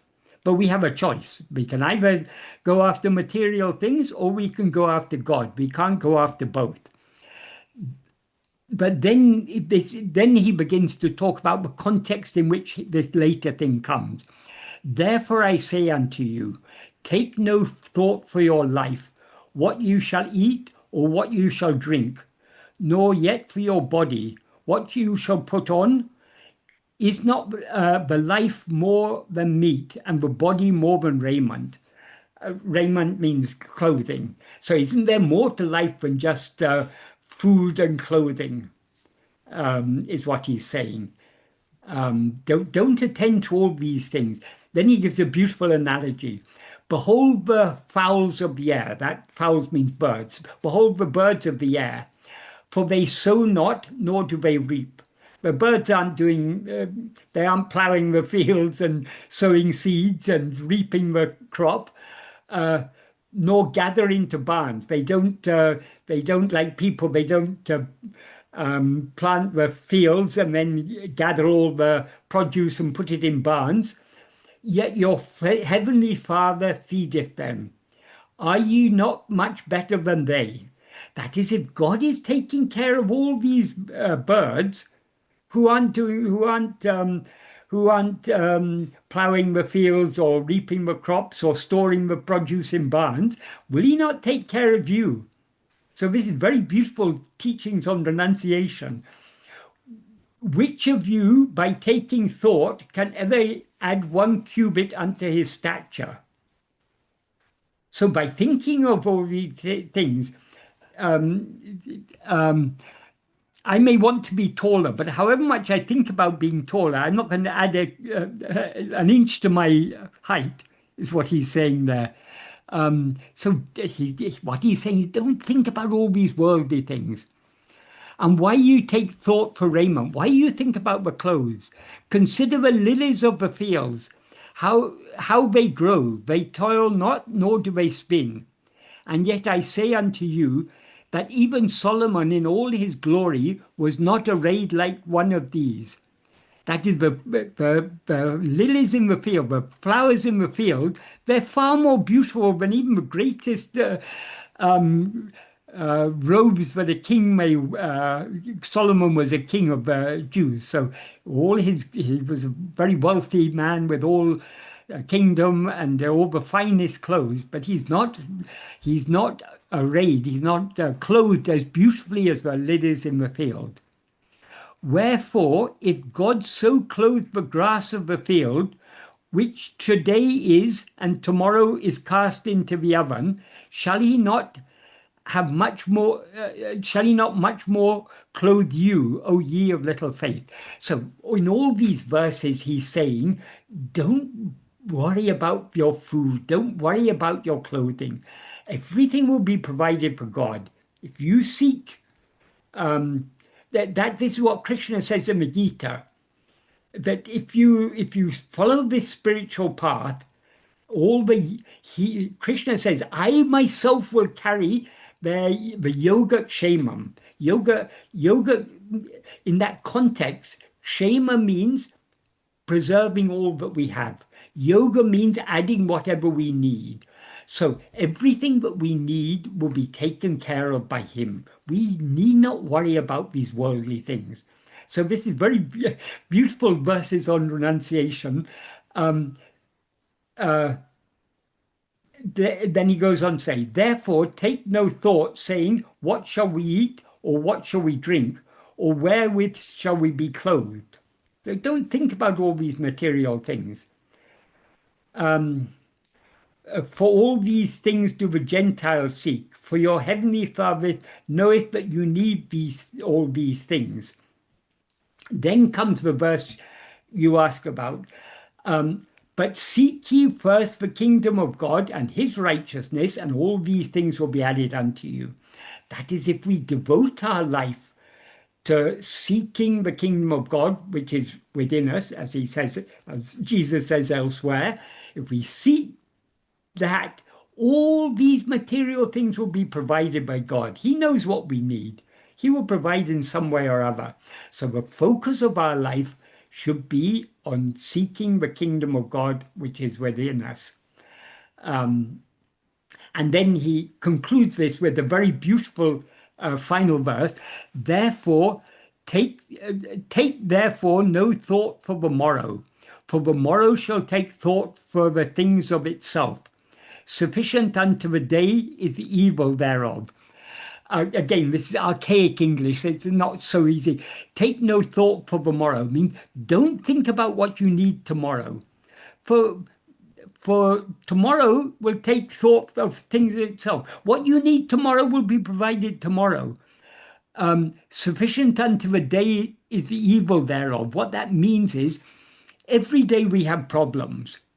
Why should we be thinking about what problems we may have tomorrow? Today's problems are quite enough for us. They trouble us enough. If we begin to project into the future, supposing today we've got no food to eat, we're hungry. That itself is enough trouble for today. But if we start thinking, oh, I'm hungry today, but if I don't have food tomorrow, I'm going to be even more hungry. And then the next day, if I don't have food, I'm going to be even more hungry. So how am I going to manage? The hunger you've got at the moment is sufficient. You don't need to increase the suffering by thinking of the hunger that you may have tomorrow, you may have the next day. Tomorrow you may have abundant food, you may have too much food tomorrow. So let tomorrow take care of itself. Your responsibility is here and now, seek the kingdom of God within you. I think that is the gist of it all. There's much more in the Sermon of the Mount, but I think this is one of the most beautiful portions of the Sermon of the Mount. Yes, sir, because I had read this portion which you have discussed in the Yes. end, these Yes. verses, so I found them very appealing Yes. and in perfect accord with the teaching of surrender. So Yes. I thought that I'll just take one line of it and then try to bring all those points which you have beautifully Yes. discussed. The only thing now is there's a similar message in Day by Day. One passage is there where Bhagavan talks about the squirrels, monkeys not hoarding things for the morrow. So Yes, it's yes, something exactly. very similar. What is that, sir? I don't remember. I don't remember, but Bhagavan remarked, see these, well, it applies in India. In India, squirrels don't hoard because of the climate there, there's abundant food all the year round. So they just take what they need and they don't take more. In colder climates, squirrels actually they do hoard, but Bhagavan was talking about the Indian squirrels that don't hoard. So he was saying they don't hoard for the future.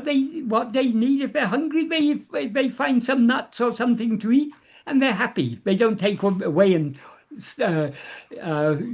hoard it in some place. So that is what Bhagavan is illustrating there.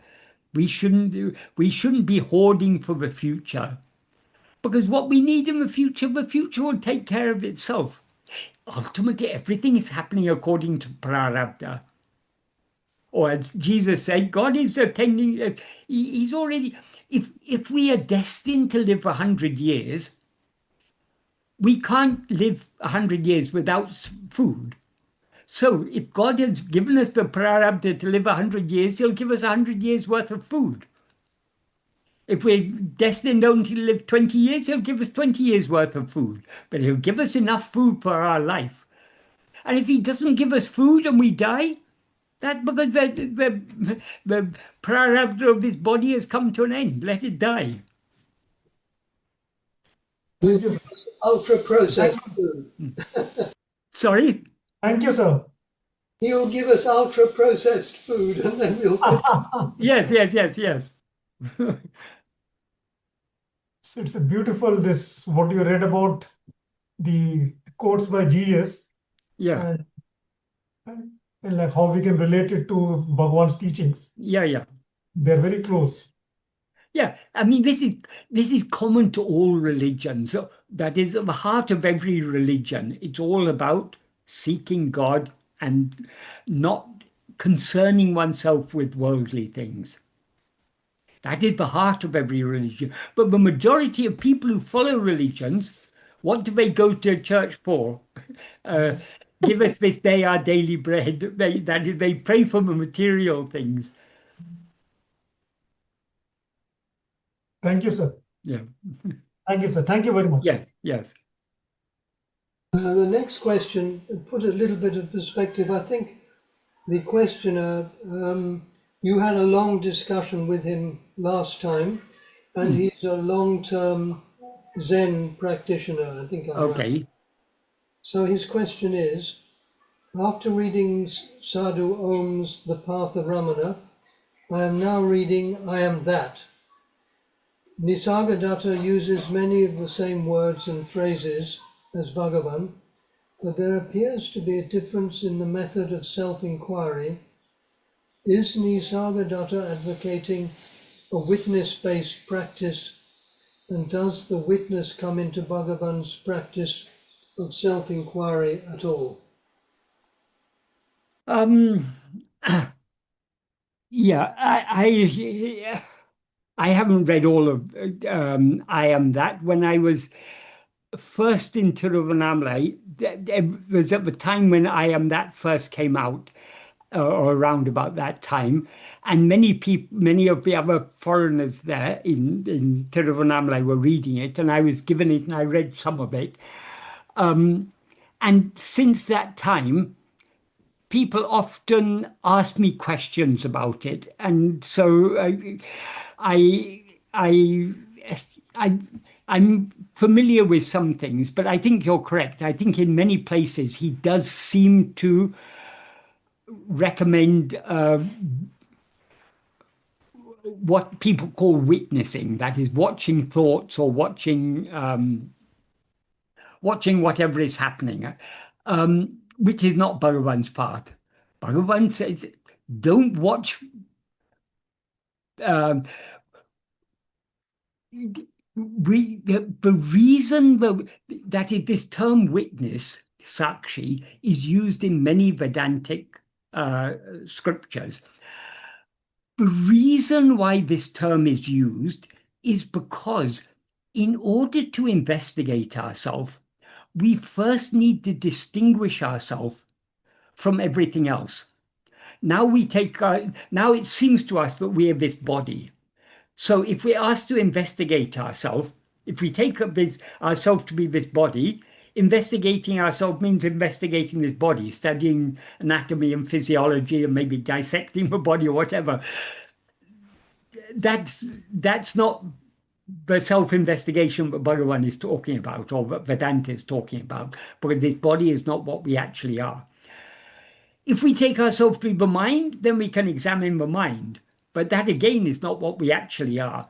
So one of the first things that we need to do, if we're going to follow this path of Atma-vichara, we first need to understand certain principles. One of the principles is what is called drik drisya viveka. That is distinguishing the seer from the seen, the knower from the known. This is a fundamental principle. It's recognized not only in Vedanta, also in Sankhya. In fact, it's the very foundation of Sankhya philosophy. Sankhya divides everything into Purusha and Prakriti. Purusha is the awareness, Prakriti is all phenomena. So it's a dualistic philosophy, but the fundamental dualism is the Purusha and Prakriti. Prakriti means phenomena. It includes not only the material phenomena of the world, but also all the phenomena that constitute the minds, all the thoughts, feelings, emotions, everything, it's all Prakriti. The Purusha is just mere awareness.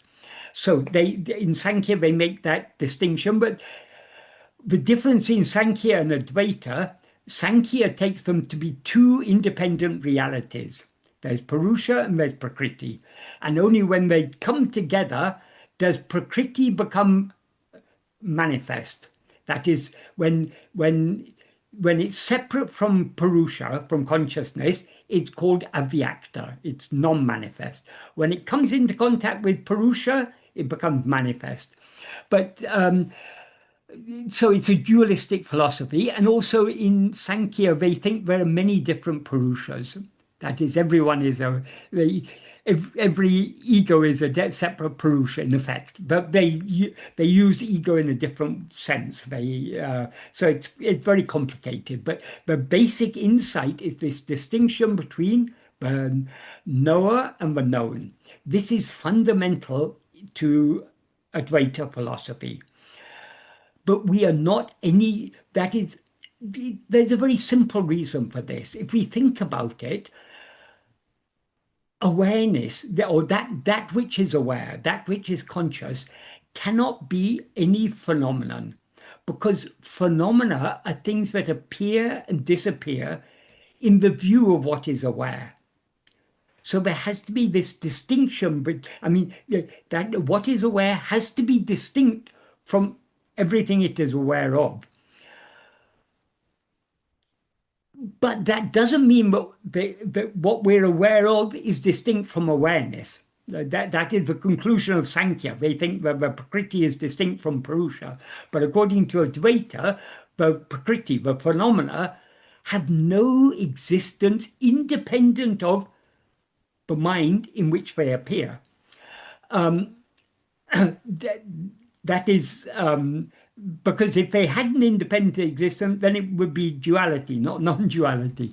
So we need to distinguish first knower from a known. In this context, this word witness is used. We are told that we have a witness to help us to recognize ourselves as something distinct from all these phenomena. We are distinct from this body, we're distinct from the mind, but before I proceed further, I've got to clarify.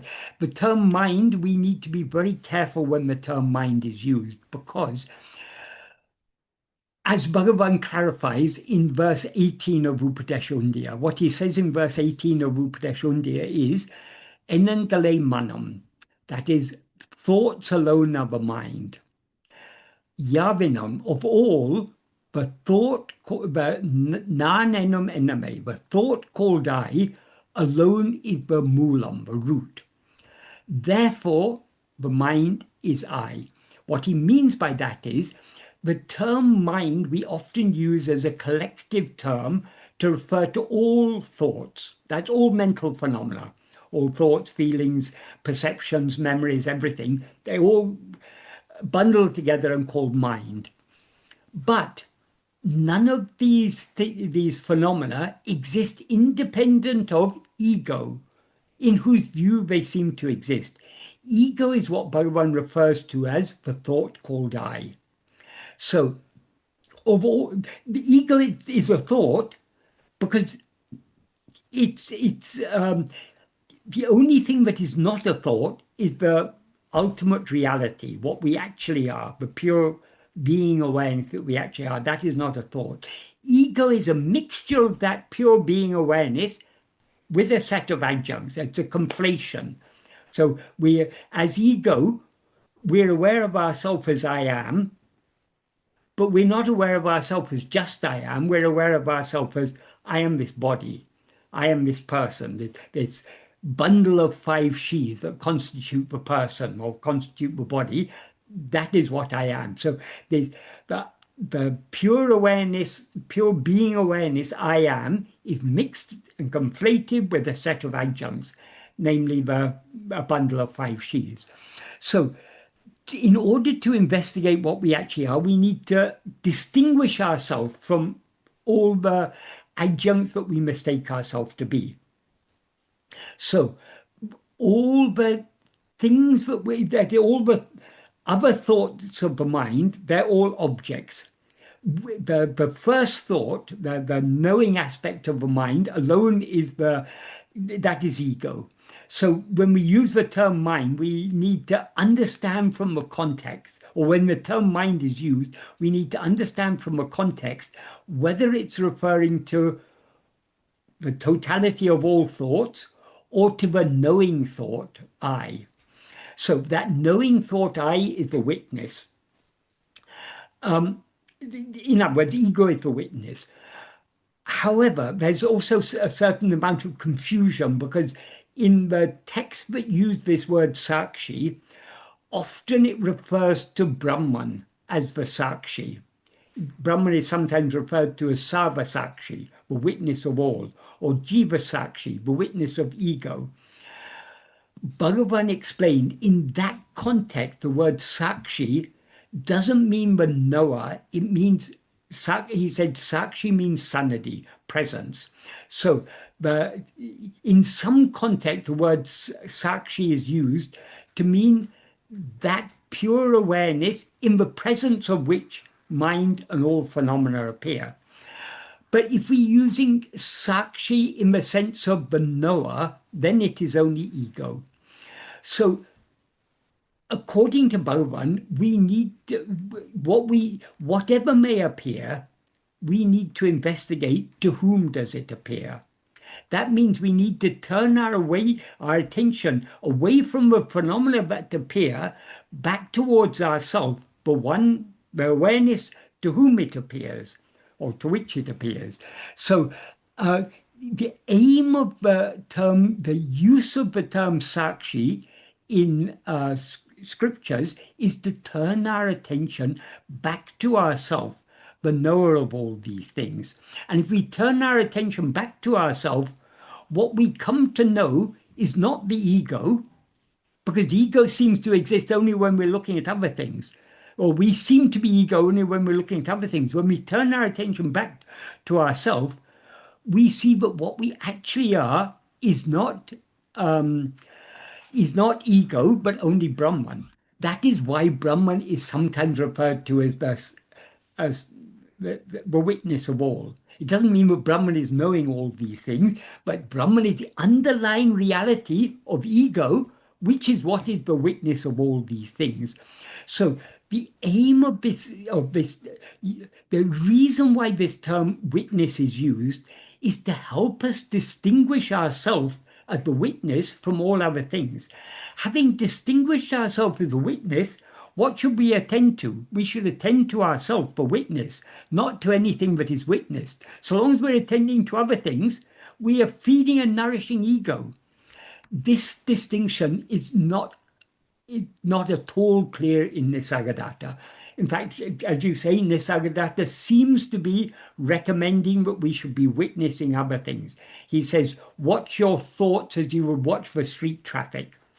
That is something Bhagavan would never say. Bhagavan says, to whom do the thoughts appear? To whom do the street traffic appear? Turn your attention back towards yourself, the one to whom all these things appear. So there are many differences between what Bhagavan teaches and what Nisargadatta teaches. The reason for the similarity of the language in I Am That to many of the English language books of Bhagavan's teaching is I Am That was recorded by someone called what was his name? Maurice Friedman.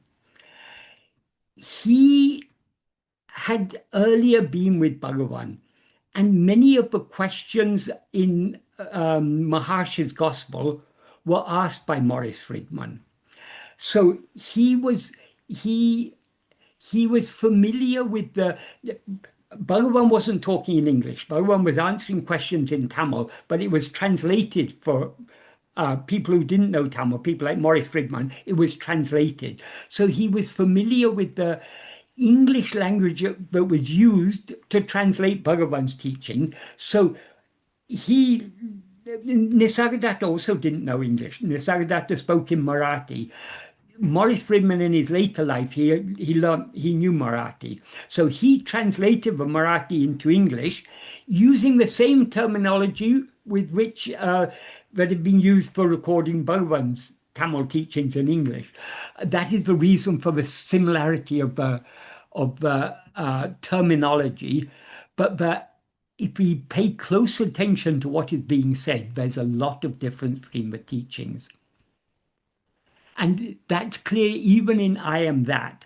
It's even more clear in some of the later books that came out. There was a lady called Jean Dunn, who I knew when she was in Tiruvannamalai. She later went off and became a follower of Nisargadatta, and she recorded various books. Those books are even more, that is the differences between Bhagavan's teachings and Nisargadatta's teachings become even more clear in those books and other later books that were recorded. So the similarities are superficial. If we look more closely, there are a lot of differences. A lot of the things Nisargadatta says are very, very confusing and not at all clear. He talks about I am rising. What does I am mean? I am is our being. So he doesn't distinguish our being from our rising. What rises is ego, which is the false identity. Our being is the adhisthana, the basis, the ground. He talks about beyond I am. If anything is beyond our being, we can't know it anyway. So a lot of things just don't make sense at all in this Nisargadatta. Thank you, Michael. It's making me ask making me question what the practice is again, seeing these differences. The practice is attending to the witness, not witnessing anything else. Witness. But is this the attention, the attending? Is that an ordinary sort of looking, not a special kind of attention or awareness? It's not ordinary because that is the nature of the mind is to attend to phenomena, to attend to things other than itself. So we're using what is attention? It's that power of knowing things. So we're using that power of knowing we're turning it back on ourselves to know ourselves. So attending to anything else is attending to an object. When we're in self-investigation, we're not attending to an object, we're attending to the subject. So it's something, the subject is something far more subtle, because what the subject is ego, but what ego essentially is just awareness. So awareness, it can never be an object of awareness. So it's a very subtle, that is, we're attending to the subtlest of the subtle, that which is more subtle than any other thing. That is, phenomena, we can classify some phenomena as very gross, very material, and some more subtle. The thoughts and feelings that appear in our mind seem to be more subtle than the gross objects of the world. But this is all relative. But what is the subtlest of all things is the I, to whom all these gross and subtle things appear. So we are attending to the subtlest of all things.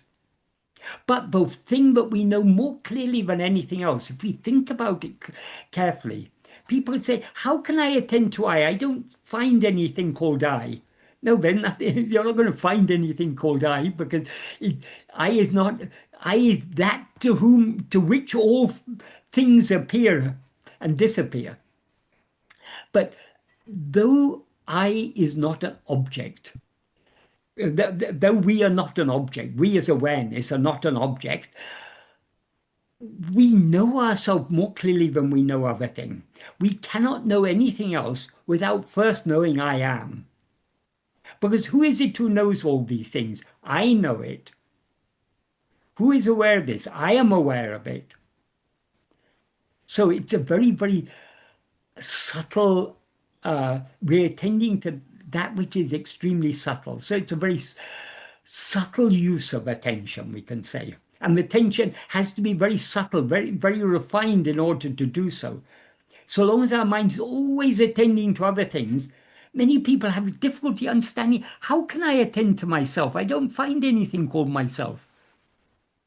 But that's because the mind is always dwelling on objects and phenomena, overlooking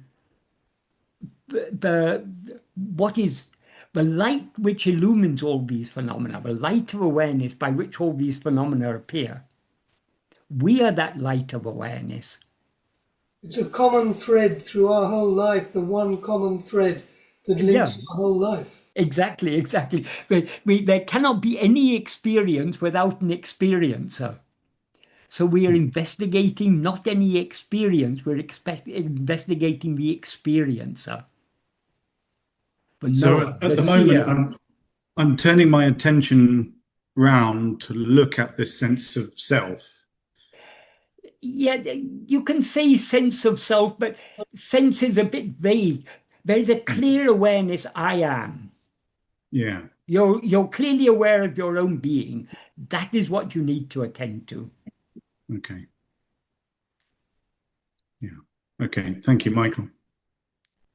That is why in Vedanta philosophy, they have what is, well, in classical Advaita, there are what they call prakriyas. Prakriyas are ways of analyzing our experience. So one prakriya is Drisya Viveka, distinguishing the knower from the known. Another prakriya is analyzing our experience in the three states, waking, dream, and sleep. Another prakriya is distinguishing the eternal from the ephemeral, because all phenomena appear and disappear, so they're all ephemeral. The one constant thing, as Chris said, is this I. So there's so many ways, these different ways of analyzing these things are all to help us clearly distinguish ourselves from all other things.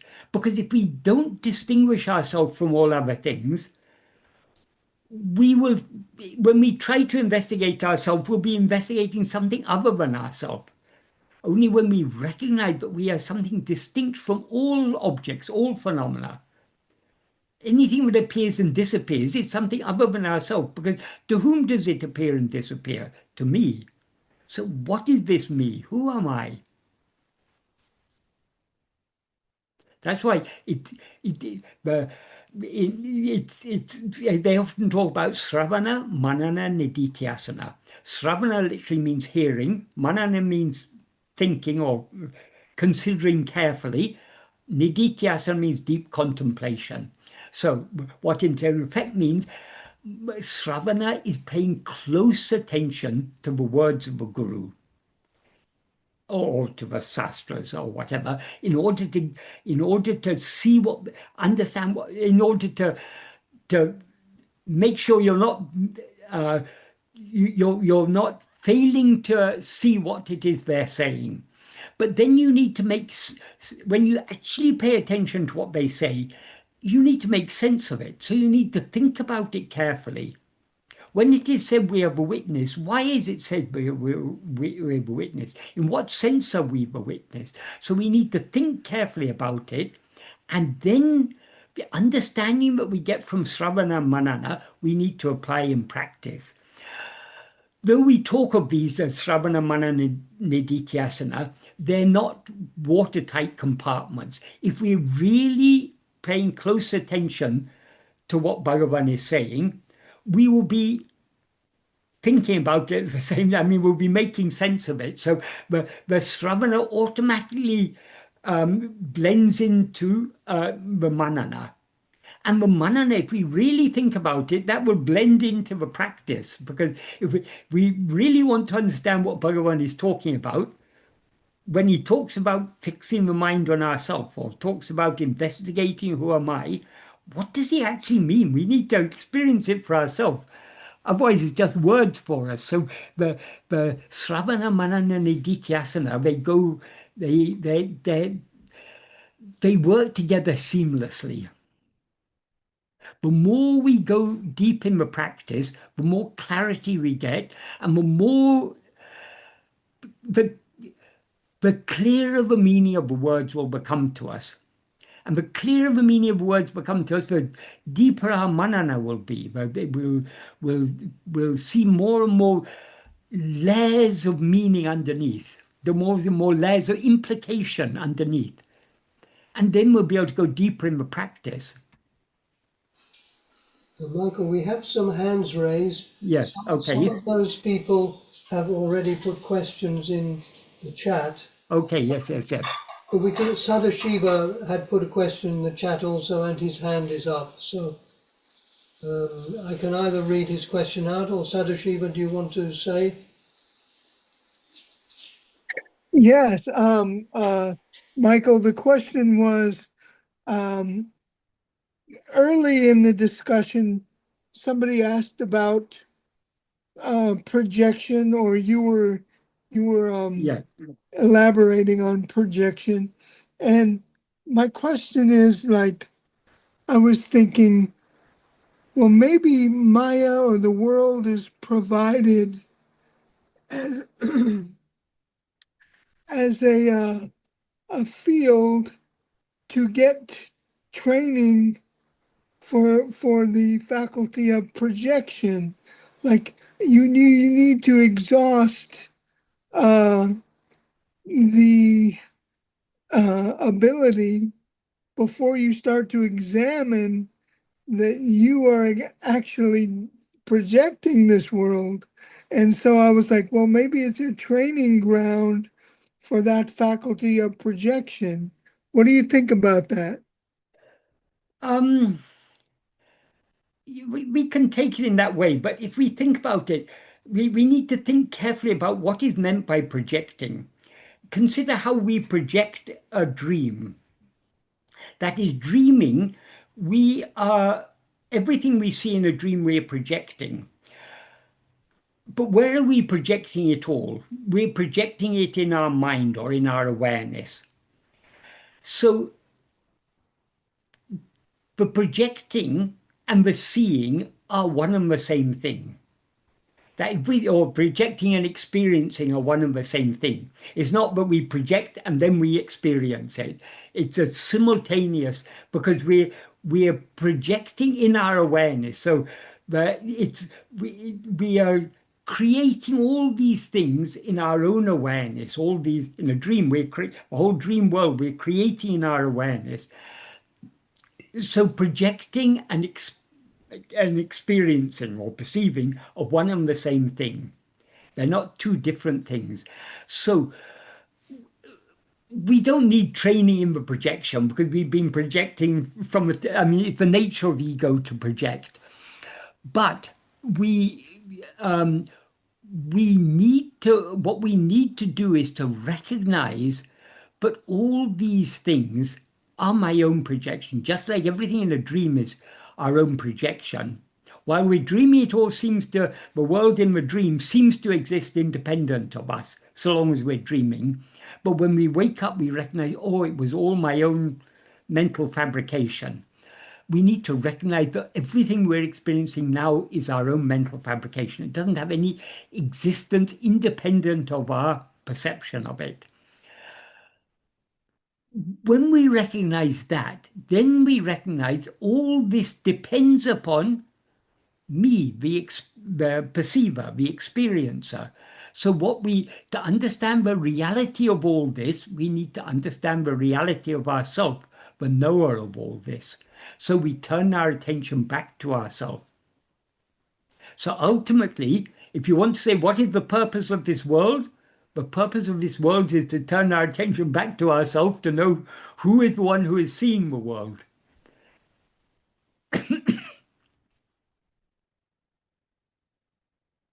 Is that a clear answer?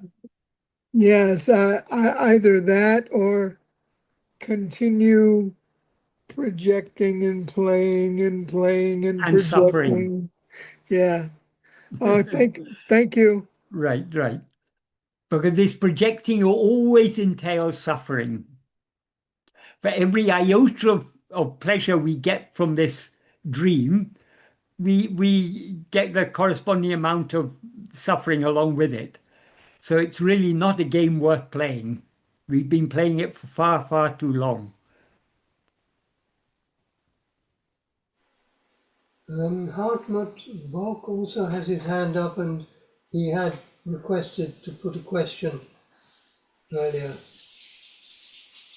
Yes, thank you, Christopher. So, first of all, thank you so much, Michael, because for me it was so strange to have so much worldly desires after finding who am I, and it made a lot of it clarified a lot what you said about having these desires, and for me so obvious that I have these desires, and I always judge myself like, how is it possible that I still have desires after finding Bhagavan? So thank you for that. So my question is, I'm usually very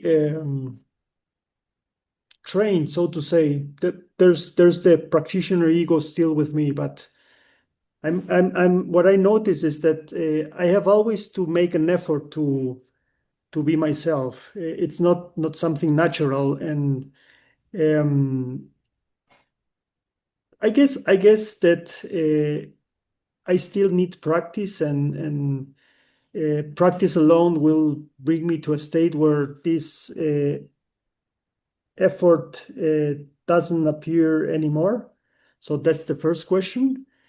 And the second question is, when I'm doing my worldly things like walking or whatever, my mind goes naturally to itself. It's like I don't need to pose the question, who am I? It's like my mind goes there naturally. But what happens is that I always have to close my eyes, and sometimes I'm driving or I'm walking, and it's a bit dangerous to close my eyes if I'm driving. So the question should be, it's how do you do it? For me, it's very difficult to be in myself when I have my eyes open. It's like I need to close them. Do you cease to exist when you open your eyes? Well, I have to answer no. So that is, when we open our eyes, we easily we see things, we get distracted by things. So our attention is taken away from ourselves. But even when we close our eyes, our mind is still being distracted, because why, when we open our eyes, do we get distracted by the things we see around us?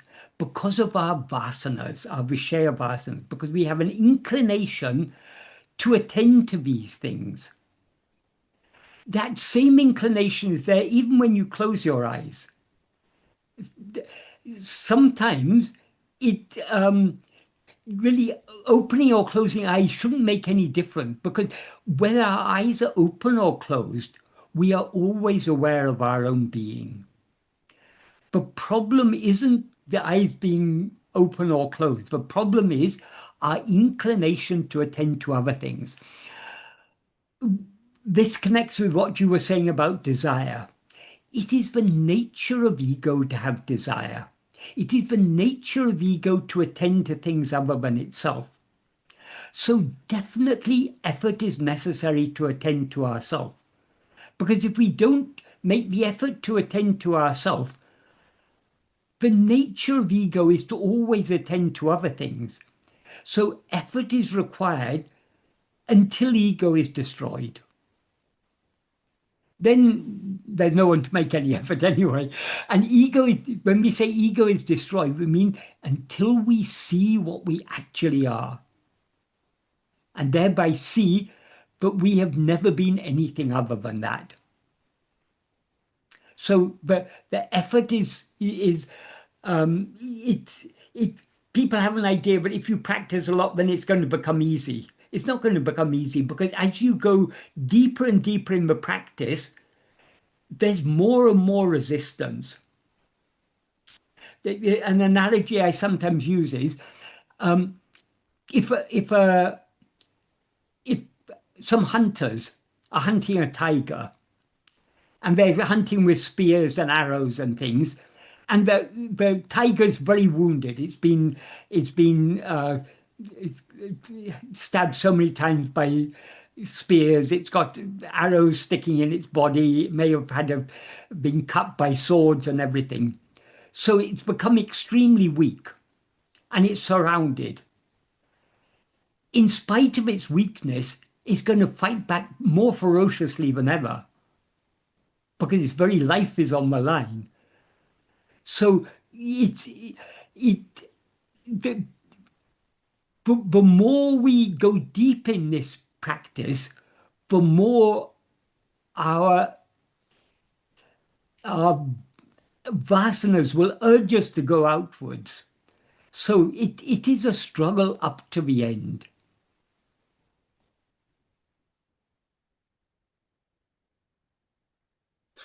So Michael, when we're talking about effort, we're talking always about ego. So Yes. maybe what you're saying is that there needs to be ego to destroy ego. Well, if there's no ego, we don't need. But yeah, it is. But who is to do self-investigation? When we say do self-investigation, it's not a doing, but who is to investigate? I. It is I am to investigate I. It's self-investigation. So the self that is investigating and the self that is being investigated is ego. But when we investigate this ego, investigating ego is like if you see a rope and mistake it to be a snake, and someone tells you it's just a rope, look at it carefully. If you look at it carefully, what do you see? Oh, it's not a snake, it's just a rope. Likewise, if we investigate ego keenly enough, we find out what we actually are, which is the pure being awareness. That is ego, but what ego essentially is just that pure awareness I am.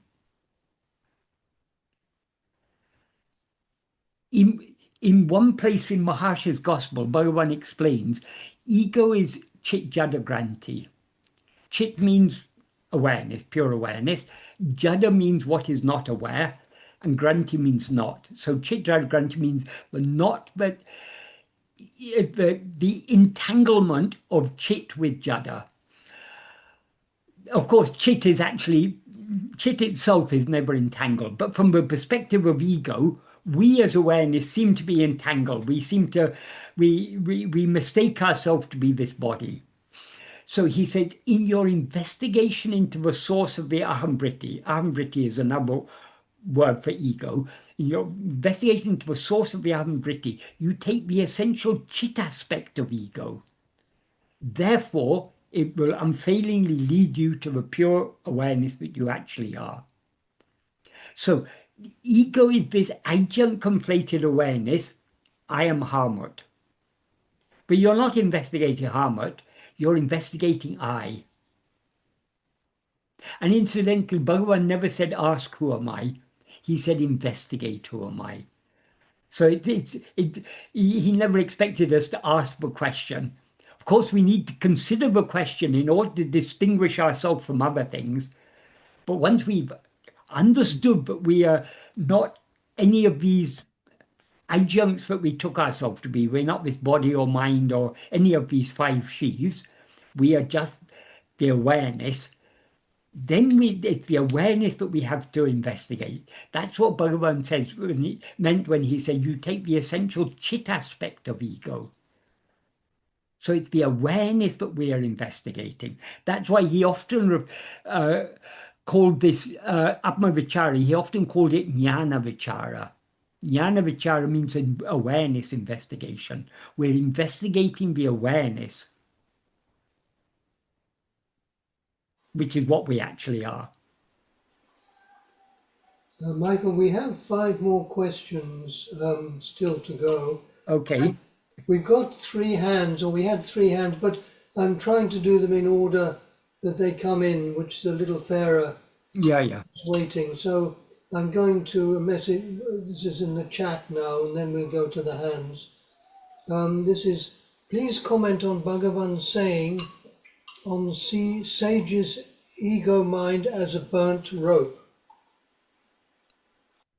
Yeah, that is that the analogy is that the jnani may seem to be a person like us, but just like a burnt rope may seem to be a rope, but if you try to tie anything with that burnt rope, it just falls to pieces. So the jnani is not bound. It's only in our view that the jnani seems to be a person like us. What the jnani actually is just that pure awareness. So he uses the analogy of a burnt rope. What seems to be binding is not binding. Just like the burnt rope, it may be tied round a tree, but or let's say a rope is attached to a boat. The boat is held by the rope. If a rope is burnt, it may not, or if a rope may be lying on the pier, and it's burnt, it may still appear to be a rope. But when a little bit of wind comes and moves the boat away, the rope is not going to hold it. The boat will float away. So it means what appears to be a bondage is not a bondage. So because the jnani seems to be a body and mind like us, it seems that the jnani is still bound, but he's not actually bound.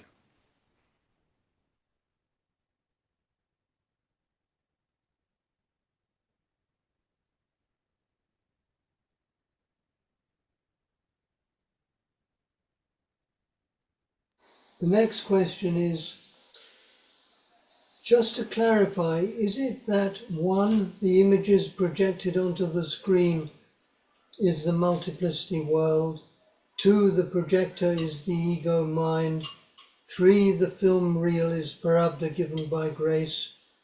By that analogy, is the dark theatre in which all this takes place the symbol of Brahman in which all is contained? No, the dark theatre is the dark theatre is also ego, the darkness of ignorance. That is, Bhagavan sometimes used the analogy in old days in South India, before cinemas were constructed, there would be companies that would take the cinema from village to village. They would erect a tent, and inside the tent they would project the film on a screen. Bhagavan used the analogy, so long as the tent is there, the tent creates an artificial darkness, so the picture is seen on the screen. If a wind comes and blows away the tent, the sunlight will come flooding in and the pictures on the screen will be swallowed. So the darkness of the cinema is the darkness of ignorance, which is ego. So that is when we use analogies. It's the ego plays many roles. It's the darkness in which all this is projected. It is the projector. So it had both roles. And the light that projects the film, that light is the source of that light is pure awareness, but it's filtered through the mind in the form of the awareness that we call mind, the awareness that is mixed up with adjuncts as I am this person, and that is what projects.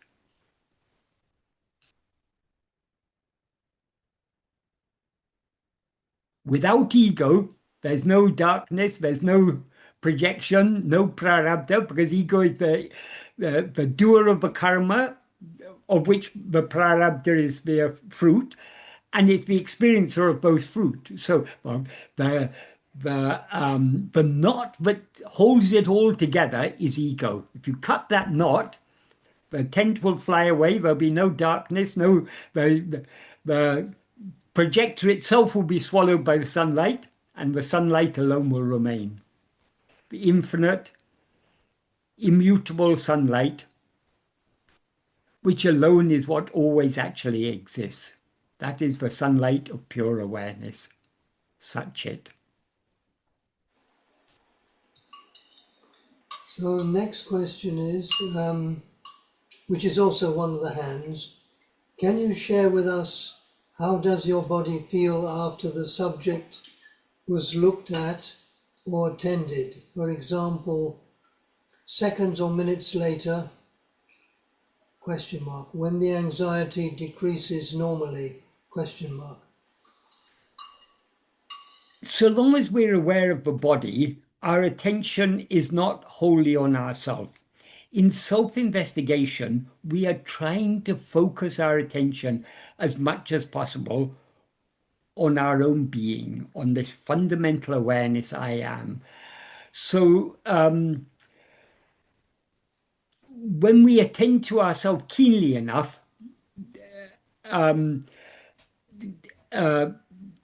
awareness of the body will totally cease. That awareness of anything other than ourselves will cease, because ego will cease. But so long as we're still in the stage of practice, there seems we don't totally go beyond the awareness of the body, but it recedes into the background. But for example, supposing you're sitting in a cinema watching a very interesting film, or you're sitting reading a book. It's a very interesting book. You're totally absorbed in that. You can't say you're not aware of your body, but the body is very much in the background of your awareness, because your attention is wholly on the story going on the cinema screen, or on the pages of the book. So like that, the more we attend to ourselves, the more the body recedes into the background, so to speak, but it hasn't completely disappeared until we experience ourselves as the pure awareness that we actually are. At that moment, ego is destroyed. Not at that moment, that is, by seeing ourselves as we actually are, ego is destroyed. And when ego is destroyed, body, world, everything else dissolves along with it.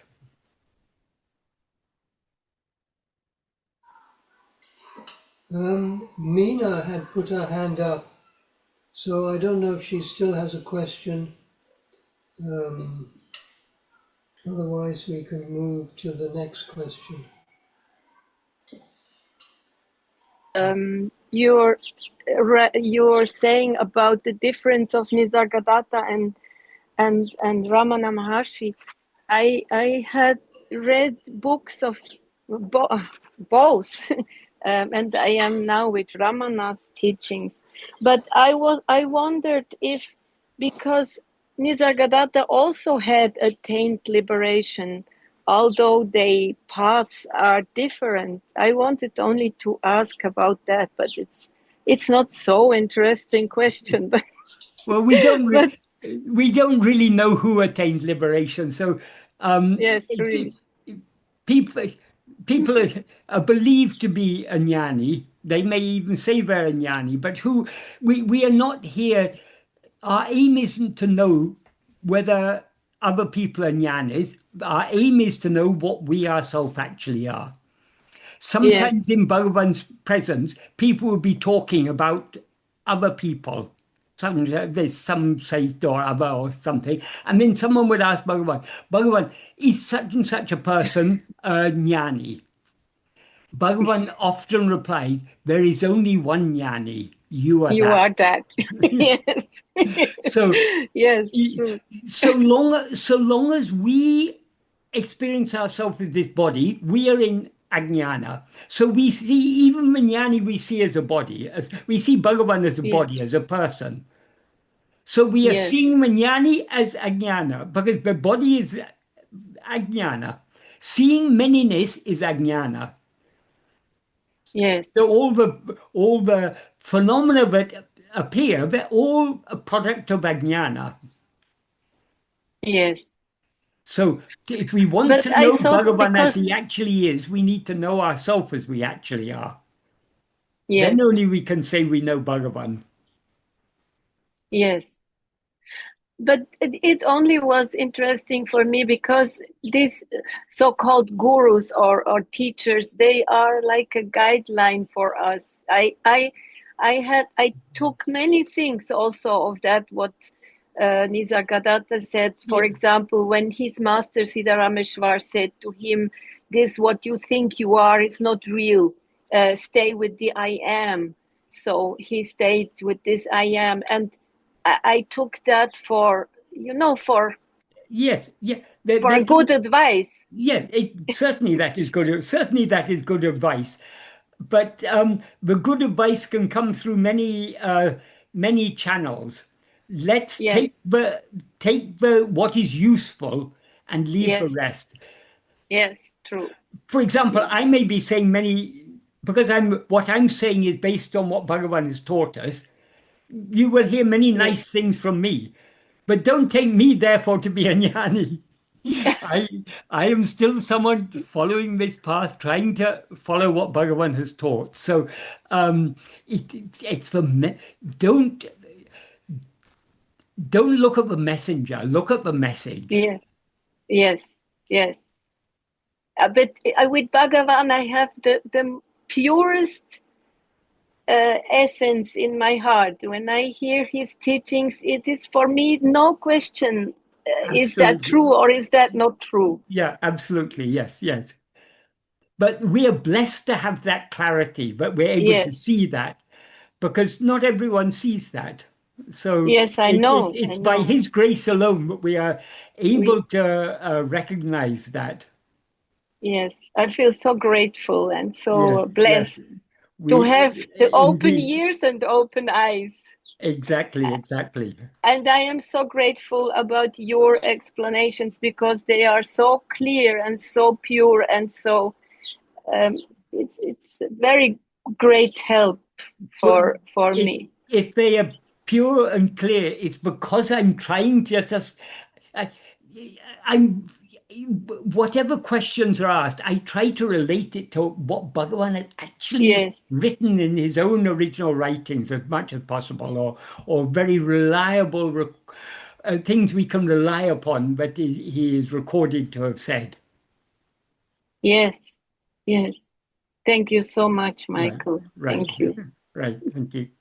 Okay, so Pras has got his hand up for a while now, and I think he's next in the queue. Pras, you'd like to say something? Yeah, thank you so much, Chris. So, Michael, namaskaram. Namaskaram. Michael, you mentioned that we are the light of awareness. Yes. I just wanted to check. I mean, isn't the light a quality of awareness, just like coolness is a quality of water? Is that what you meant? Yeah, No, isn't no. that light like? Mhm. Um, light is used as a metaphor here. Light is what illumines things. In the dark, we don't see anything. When the light comes on, so many things are revealed by that light. Right. Because of that, because physical light reveals physical objects, it is a good metaphor for awareness. That is, we can say the light of awareness, but light of awareness means the light that is awareness. That is, physical things are revealed by physical light. Mental things are revealed by mind light. The light of the limited light of awareness that we call mind. This is the original light, the light that illumines the mind, which in turn illumines everything else. Right. So can we say that in I am, the light is the amness? We can say that, but I and am both actually mean the same thing. Am is the being of I. Bhagavan says in one, the very first question that Shiv Kashyap asked Bhagavan was, who am I? Nana. Bhagavan's Yeah. reply is, Arivenan. Awareness alone is I. So we can say I is awareness, am is being, or we can say it the other way around because they're one and the same. Okay. Being and Yeah, awareness are one and the same. being So, awareness. yeah. So, yeah, we can also explain that am is the shining of I, in which case shining means the awareness. So we can put it either way. It's just, but the thing Right. is that being, the nature of being, what actually exists, always shines. But in verse 23 of Upadesundaya, Bhagavan says, because of the non-existence of any other awareness, to know what is awareness. That awareness is as we are that awareness. So we are both being, we are what is, and we are the awareness. They're not two different things. Sat and Chit are one and the same thing. Sat is Chit, Chit is Sat. Okay. I was also trying to look at it as Shiva, and Akila Parashakti as being and Yes, awareness. yes. Shiva and Shakti are also depicted as Ardhanarishwara, which is the oneness of Shiva. That Ardhanarishwara represents the oneness of Shiva and Shakti. That is, God and his power are not two different things, but that Right. Shakti is Shiva himself. Right. Sure. Great. Thank you so much, Mike. Yes. So, Often Shiva is referred to as Sat, Shakti is Chit Shakti, the power of awareness, but they're one and the same thing. The being and the power of being is the power of awareness. Right.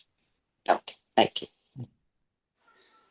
Michael, are you still okay to carry on? We're running Yeah. past our usual time. Yeah. Okay, so he's asking a question about the reference, I am that. It seems to me I am as subject and that is object. It seems to be bringing duality. Isn't it better to say I am me? Well, I am that that is not an object. In grammatical terms, I is the subject, and that is the complement, because it's not. There's no action there. I am that is identifying I with that. But Bhagavan said the ultimate truth is I am I. But why we are told, why the Vedas say you are that, or I am Brahman, or whatever, that is these Mahavakyas, is the aim of the Mahavakyas is to turn our attention back to ourselves. We are looking for, but when we rise as ego, we limit ourselves. And therefore, as this limited entity called ego, we cannot experience the unlimited, infinite happiness that we actually are. So because we're not experiencing the infinite happiness that we actually are, we seem as ego to be lacking something. Because we seem to be lacking, we try to we think that what we're lacking is something other than ourselves. So we look for it outside. So whether we're looking for happiness or looking for knowledge, or looking for God, or looking for Brahman, or whatever it is. We're looking for something outside. So the Vedas say, Tattvamasi, you are that. That is the aim of their saying you are that. This is what Bhagavan teaches us in verse 32, or what he implies in verse 32 of Uḷḷadu Nāṛpadu. The aim when they say you are that is to turn our attention back to ourselves. So if we have understood that we are that, how do we meditate on that? We meditate only on I. So we turn our attention, the correct Brahma dhyana, meditation on Brahman, is meditation on I. So long as we're meditating on anything other than I, we may be meditating on, if we're meditating on the idea of Brahman, that's still something other than ourselves. So until we know ourselves as we actually are, Brahman is just an idea. But because we take that idea to be our goal, we're to attain that Brahman, we are told you are that. So there's to turn our attention back to ourselves. When we actually know what we actually are, what do we find? Who am I? I am I, nothing other than I. If I am something other than I, then you've got two things there. So it's not, so the I am that, or you are that, these are preliminary, these are, we can say, intermediate teachings. These are necessary teachings to be given on the path. But many people wrongly assume that the final experience is, I am Brahman. No, the final experience is, I am I, because there's no Brahman other than I. The whole point of that teaching, Aham Brahmasmi, or Tattvamasi, is to make us understand that there's no such thing as Brahman other than I. So if we want to know Brahman, we have to know I. And when we know I, we find I am I, nothing other than I. Bhagavan often said, I am is the truth. I am this or that is a false identification. What we are is nothing but other than ourselves. So I am I. Our real identity is I and nothing other than I. That's why Bhagavan often used this term, nan, or aham, which means I am I. Unfortunately, in most English books, this is the purpose of this teaching is completely lost, because nan, or aham, is wrongly translated as I-I. But that's not what it means. It means I am I. Because in Tamil, if you say nan idu, I this, it means I am this. Nan Raman means I am Raman. Nan ya means I am who? Who am I? So the am is understood there. So nan, which is a term Bhagavan often uses when talking about the final experience, the ultimate experience, means I am I. So now the false identity is I am this body, I am this person, I am so-and-so. When we investigate and know what we actually are, what do we find? I am I, nothing other than I. Thank you, Michael. That's very clear. Thank you. Right. We still have one hand, Yong. He did ask a question earlier. I'm not sure if he still has a question, Yong. Yes. I'm trying to put the video on. Yeah, you're on. Okay, thank you. Thank you very much, Michael, and for your answering my question earlier. So I just want to ask a very quick question about my experience a couple of months ago. Well, I read Maharshi's book about a year ago, but did not really focus on it. About 3 months ago, I lost my job. I was laid off. It was my first time. My family was counting on it, so I was suffering from a lot of anxiety. And then my psychologist did not really help. I lost the drive to find new jobs. At that time, I couldn't sleep that well. it was the first time I decided to look into inwards. Who is the person that is suffering so much, and where the anxiety come from? But I didn't expect much. But what happened, that also related to my question earlier, something I felt is quite miraculous happened. When I feel the tightness of my chest, when I look inwards, I ask the question, find them I'm ready, who am I? I just felt I could not find the answer, but sometimes a few seconds, sometimes a minute later, my anxiety just decreases. Some positivity just emerges from underneath. Then the problem's still there, but my body and mind completely loosen up. I became cheerful. Sometimes this effect can last a couple of minutes, and then days in and days out, I practice. Sometimes it can last like 9 hours. Because of this, I could sleep better. Then I went on to job hunting, and then because of the positivity, I reactivated my network and I got myself a job within a month. So I tried to understand this, what is happening.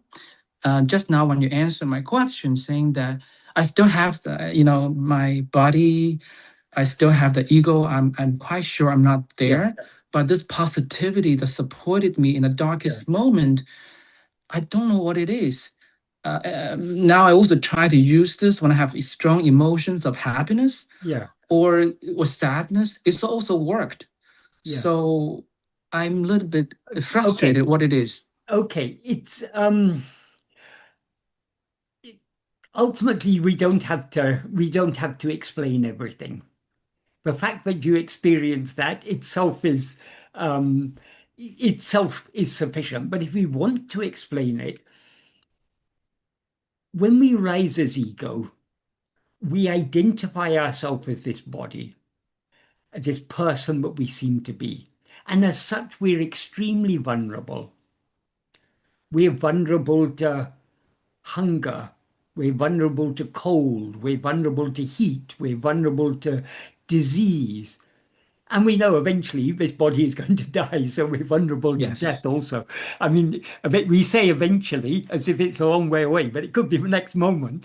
So that death is always waiting. So as soon as we rise as ego, we are extremely vulnerable. Often we compensate for that vulnerability by identifying ourselves. I am such and such a person. I am a doctor. I am an engineer. I'm a politician. I'm an artist. I'm American. I'm French. I'm German. I'm Chinese. I'm Japanese. I'm Indian. I'm Hindu. I'm Buddhist. I'm Muslim. I'm Christian. All these identities we take on, these always seeking security in these identities. But these identities are all false. So it's a false security we get from all these things. We also, we often, because of this basic insecurity we have, one way but it's very natural for people to seek security is in wealth. Why people want to accumulate wealth, because it makes you feel more secure. If you've got lots of money in the bank, you feel more secure. If you've got property, you own your own house, you're more secure than someone who's living in a rented house and could be evicted at any moment. So we're constantly looking for security.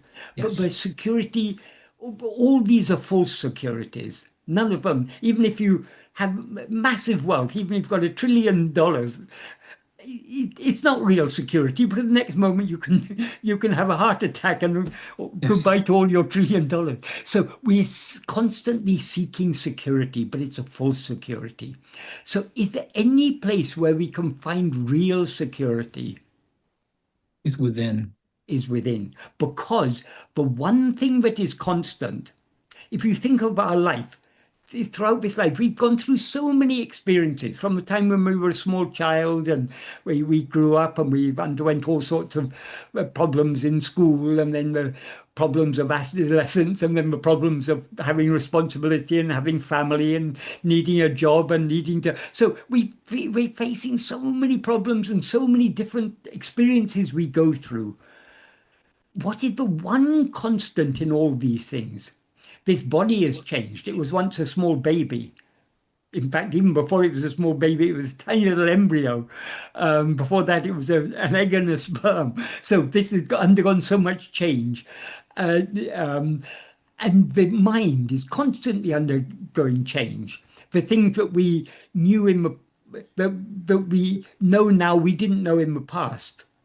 The things that we believed in the past, we may not believe now. We may believe different things. So everything is changing. But the one thing that is constant is our own being, our awareness of our being, and our awareness of our being are one and the same. That is I. So when we look within, that is the only real refuge, the only place of security. So when we retreat into that place of security, it gives us that security, so that gives us calmness. It also gives us clarity. Because what is the light by which we know all these things? We've gone through so many experiences. All these experiences have been illumined by the light of awareness. Without the light of awareness, we wouldn't have experienced any of these things. So we are that light of awareness. So we are that clarity. So when we turn within, we are withdrawing into the one secure place, the one the refuge. We're also, so to speak, bathing in the light, the clarity. So we experience that calmness and that clarity. And that is what pulled you out of the state of mind you were in and gave you that positivity, that enthusiasm, that confidence to face up to these things. Thank you, Michael. Does that ring true to you? What I Yes, said? definitely. I felt because I did not really make this kind of worldly analysis, what's going on with my job. How could I did not make plans. I couldn't explain this. When I look within, I don't have to use my brain and thoughts to do an analysis. Exactly. I just calm down, and this thing just come from nowhere. Exactly. I couldn't explain, but I thought, am I off track of practice? So, but I think I will continue to keep on look within. And thank you very much, Michael. Because ultimately, what is real is only what is within. Everything else is just a projection. Yes. So if we want to know what is the ultimate reality of all this appearance, we have to know the ultimate reality of the I to whom it all appears. So investigating what is this I is the way to get to the ultimate reality beyond all appearances. Okay. Yes. Thank you. Right. Okay, Michael, I think we've come to the end now. That seems to be it. And if you kindly do the mantra. Oh, yes. For us. Thank you. Om Namo Bhagavate Sri Arunachala Ramanaya. Om Namo Bhagavate Sri Arunachala Ramanaya.